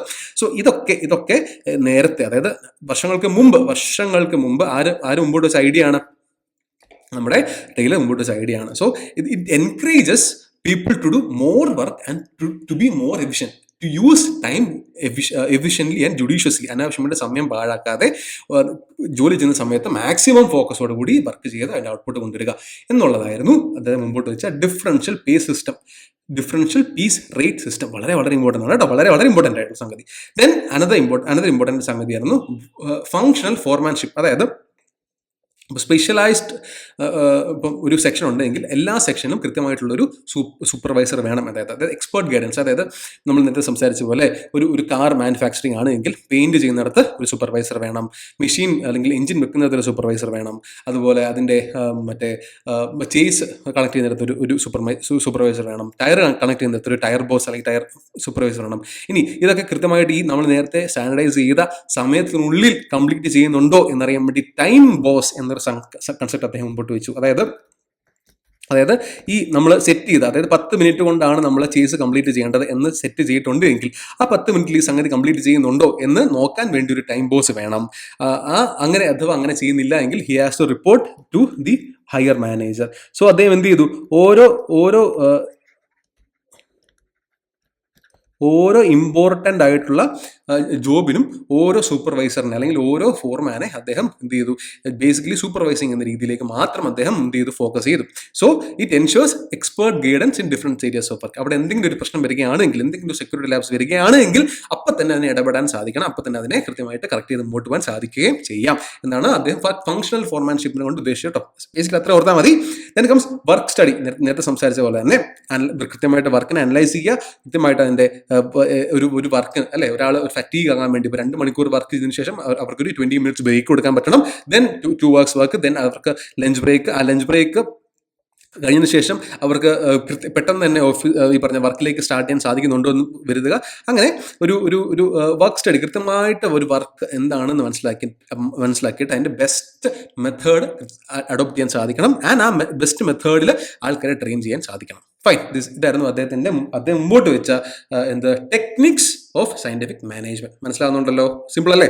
ദെൻ ഇനി നമുക്ക് എന്ത് ചെയ്യണം? അദ്ദേഹത്തിന്റെ ക്രിറ്റിസിസംസ് നമുക്ക് തന്നെ ക്രിറ്റിസിംസ് മനസ്സിലാക്കാം. ബേസിക്കലി അദ്ദേഹം മനുഷ്യനെ കണ്ടിരുന്നത് ഒരു എക്സ്ട്രാ അല്ലെങ്കിൽ അനദർ മെഷീൻ എന്ന രീതിയിലാണ് കേട്ടോ. അതായത് മെഷീൻ കൂടുതൽ പെട്രോൾ ഒഴിച്ചു കഴിഞ്ഞാൽ കൂടുതൽ വണ്ടി ഓടും എന്നാണ് നമ്മൾ ബേസിക്കലി നമുക്ക് മെഷീനെ പറ്റി പറയുന്നത്, അല്ലേ?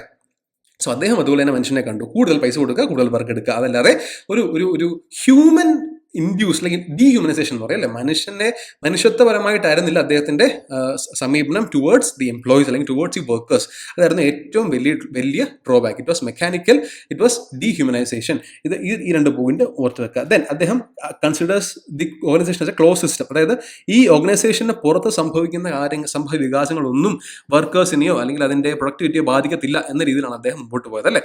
നമുക്കറിയാം ഈ ഓർഗനൈസേഷന് വെളിയിൽ എന്തെങ്കിലും ഇഷ്യൂസ്, രാജ്യത്തിൻ്റെ അല്ലെങ്കിൽ ആ സ്ഥലത്തെ നാച്ചുറൽ കലാമിറ്റി അങ്ങനെ എന്തെങ്കിലും ഇഷ്യൂസ് ഉണ്ടെങ്കിൽ അതൊരിക്കലും വർക്ക് കോംപ്രമൈസ് ആകാൻ സാധിക്കില്ല എന്നുള്ളതായിരുന്നു അദ്ദേഹത്തിൻ്റെ പരമപ്രധാനമായിട്ടുള്ള ഒരു വ്യൂ പോയിന്റ്. അതായത് once you are in the workplace, വെളിയിൽ സംഭവിക്കുന്ന കാര്യങ്ങളൊന്നും നിങ്ങളെ ബാധിക്കത്തില്ല. നിങ്ങളുടെ പേഴ്സണൽ ലൈഫ് ബാധിക്കത്തില്ല, നിങ്ങളുടെ സോഷ്യൽ ലൈഫ് ബാധിക്കത്തില്ല. It's work and you have to be ready to do work എന്നൊരു മെക്കാനിക്കലായിട്ട് കൺസെപ്റ്റ് തന്നെയായിരുന്നു അദ്ദേഹം മുമ്പോട്ട് വെച്ചത്. അതിന് അതിൻ്റെതായ പ്രശ്നം ഉണ്ടായിരുന്നു. Then he ignores dynamics of human behaviour. അല്ലെ, ഒരു മനുഷ്യൻ എപ്പോഴും ഒരുപോലെ തന്നെ ഇരിക്കുമോ? അയാളുടെ മൂഡ് മാറാം, അല്ലെ, അയാളുടെ ആരോഗ്യസ്ഥിതി തന്നെ മാറാം, അല്ലെ. വളരെ ഹെൽത്തി ആയിട്ടിരിക്കുന്ന ഒരു സമയത്ത് ഒരാൾ വർക്ക് ചെയ്യുന്ന പോലെ ആയിരിക്കണമെന്നില്ല. അയാൾ കുറച്ച് അൺഹെൽത്തി ആയിട്ട് സിക്കായിട്ട് വർക്ക് ചെയ്യുമ്പോൾ അപ്പോൾ ഈ പറഞ്ഞ പോലെ ഒരു ആവറേജ് പ്രൊഡക്ടിവിറ്റി ആൾക്ക് കീപ്പ് ചെയ്യാൻ പറ്റണമെന്നില്ല.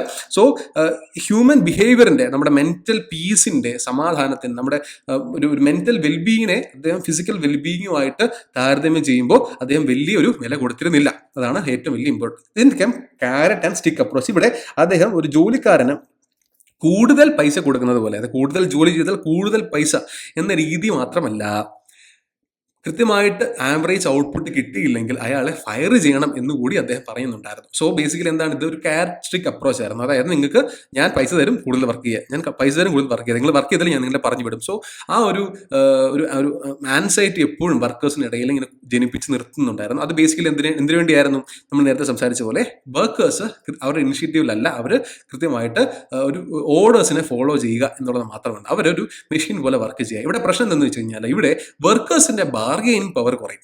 നമുക്കറിയാം, അല്ലെ, ഏതൊരു തൊഴിലാളിക്കും തൊഴിലാളിയുടേതായിട്ടുള്ള കുറച്ച് അവകാശങ്ങളുണ്ട്. അതൊന്നും ചോദിച്ച് നേടിയെടുക്കാൻ അവർക്ക് സാധിക്കണമെന്നില്ല.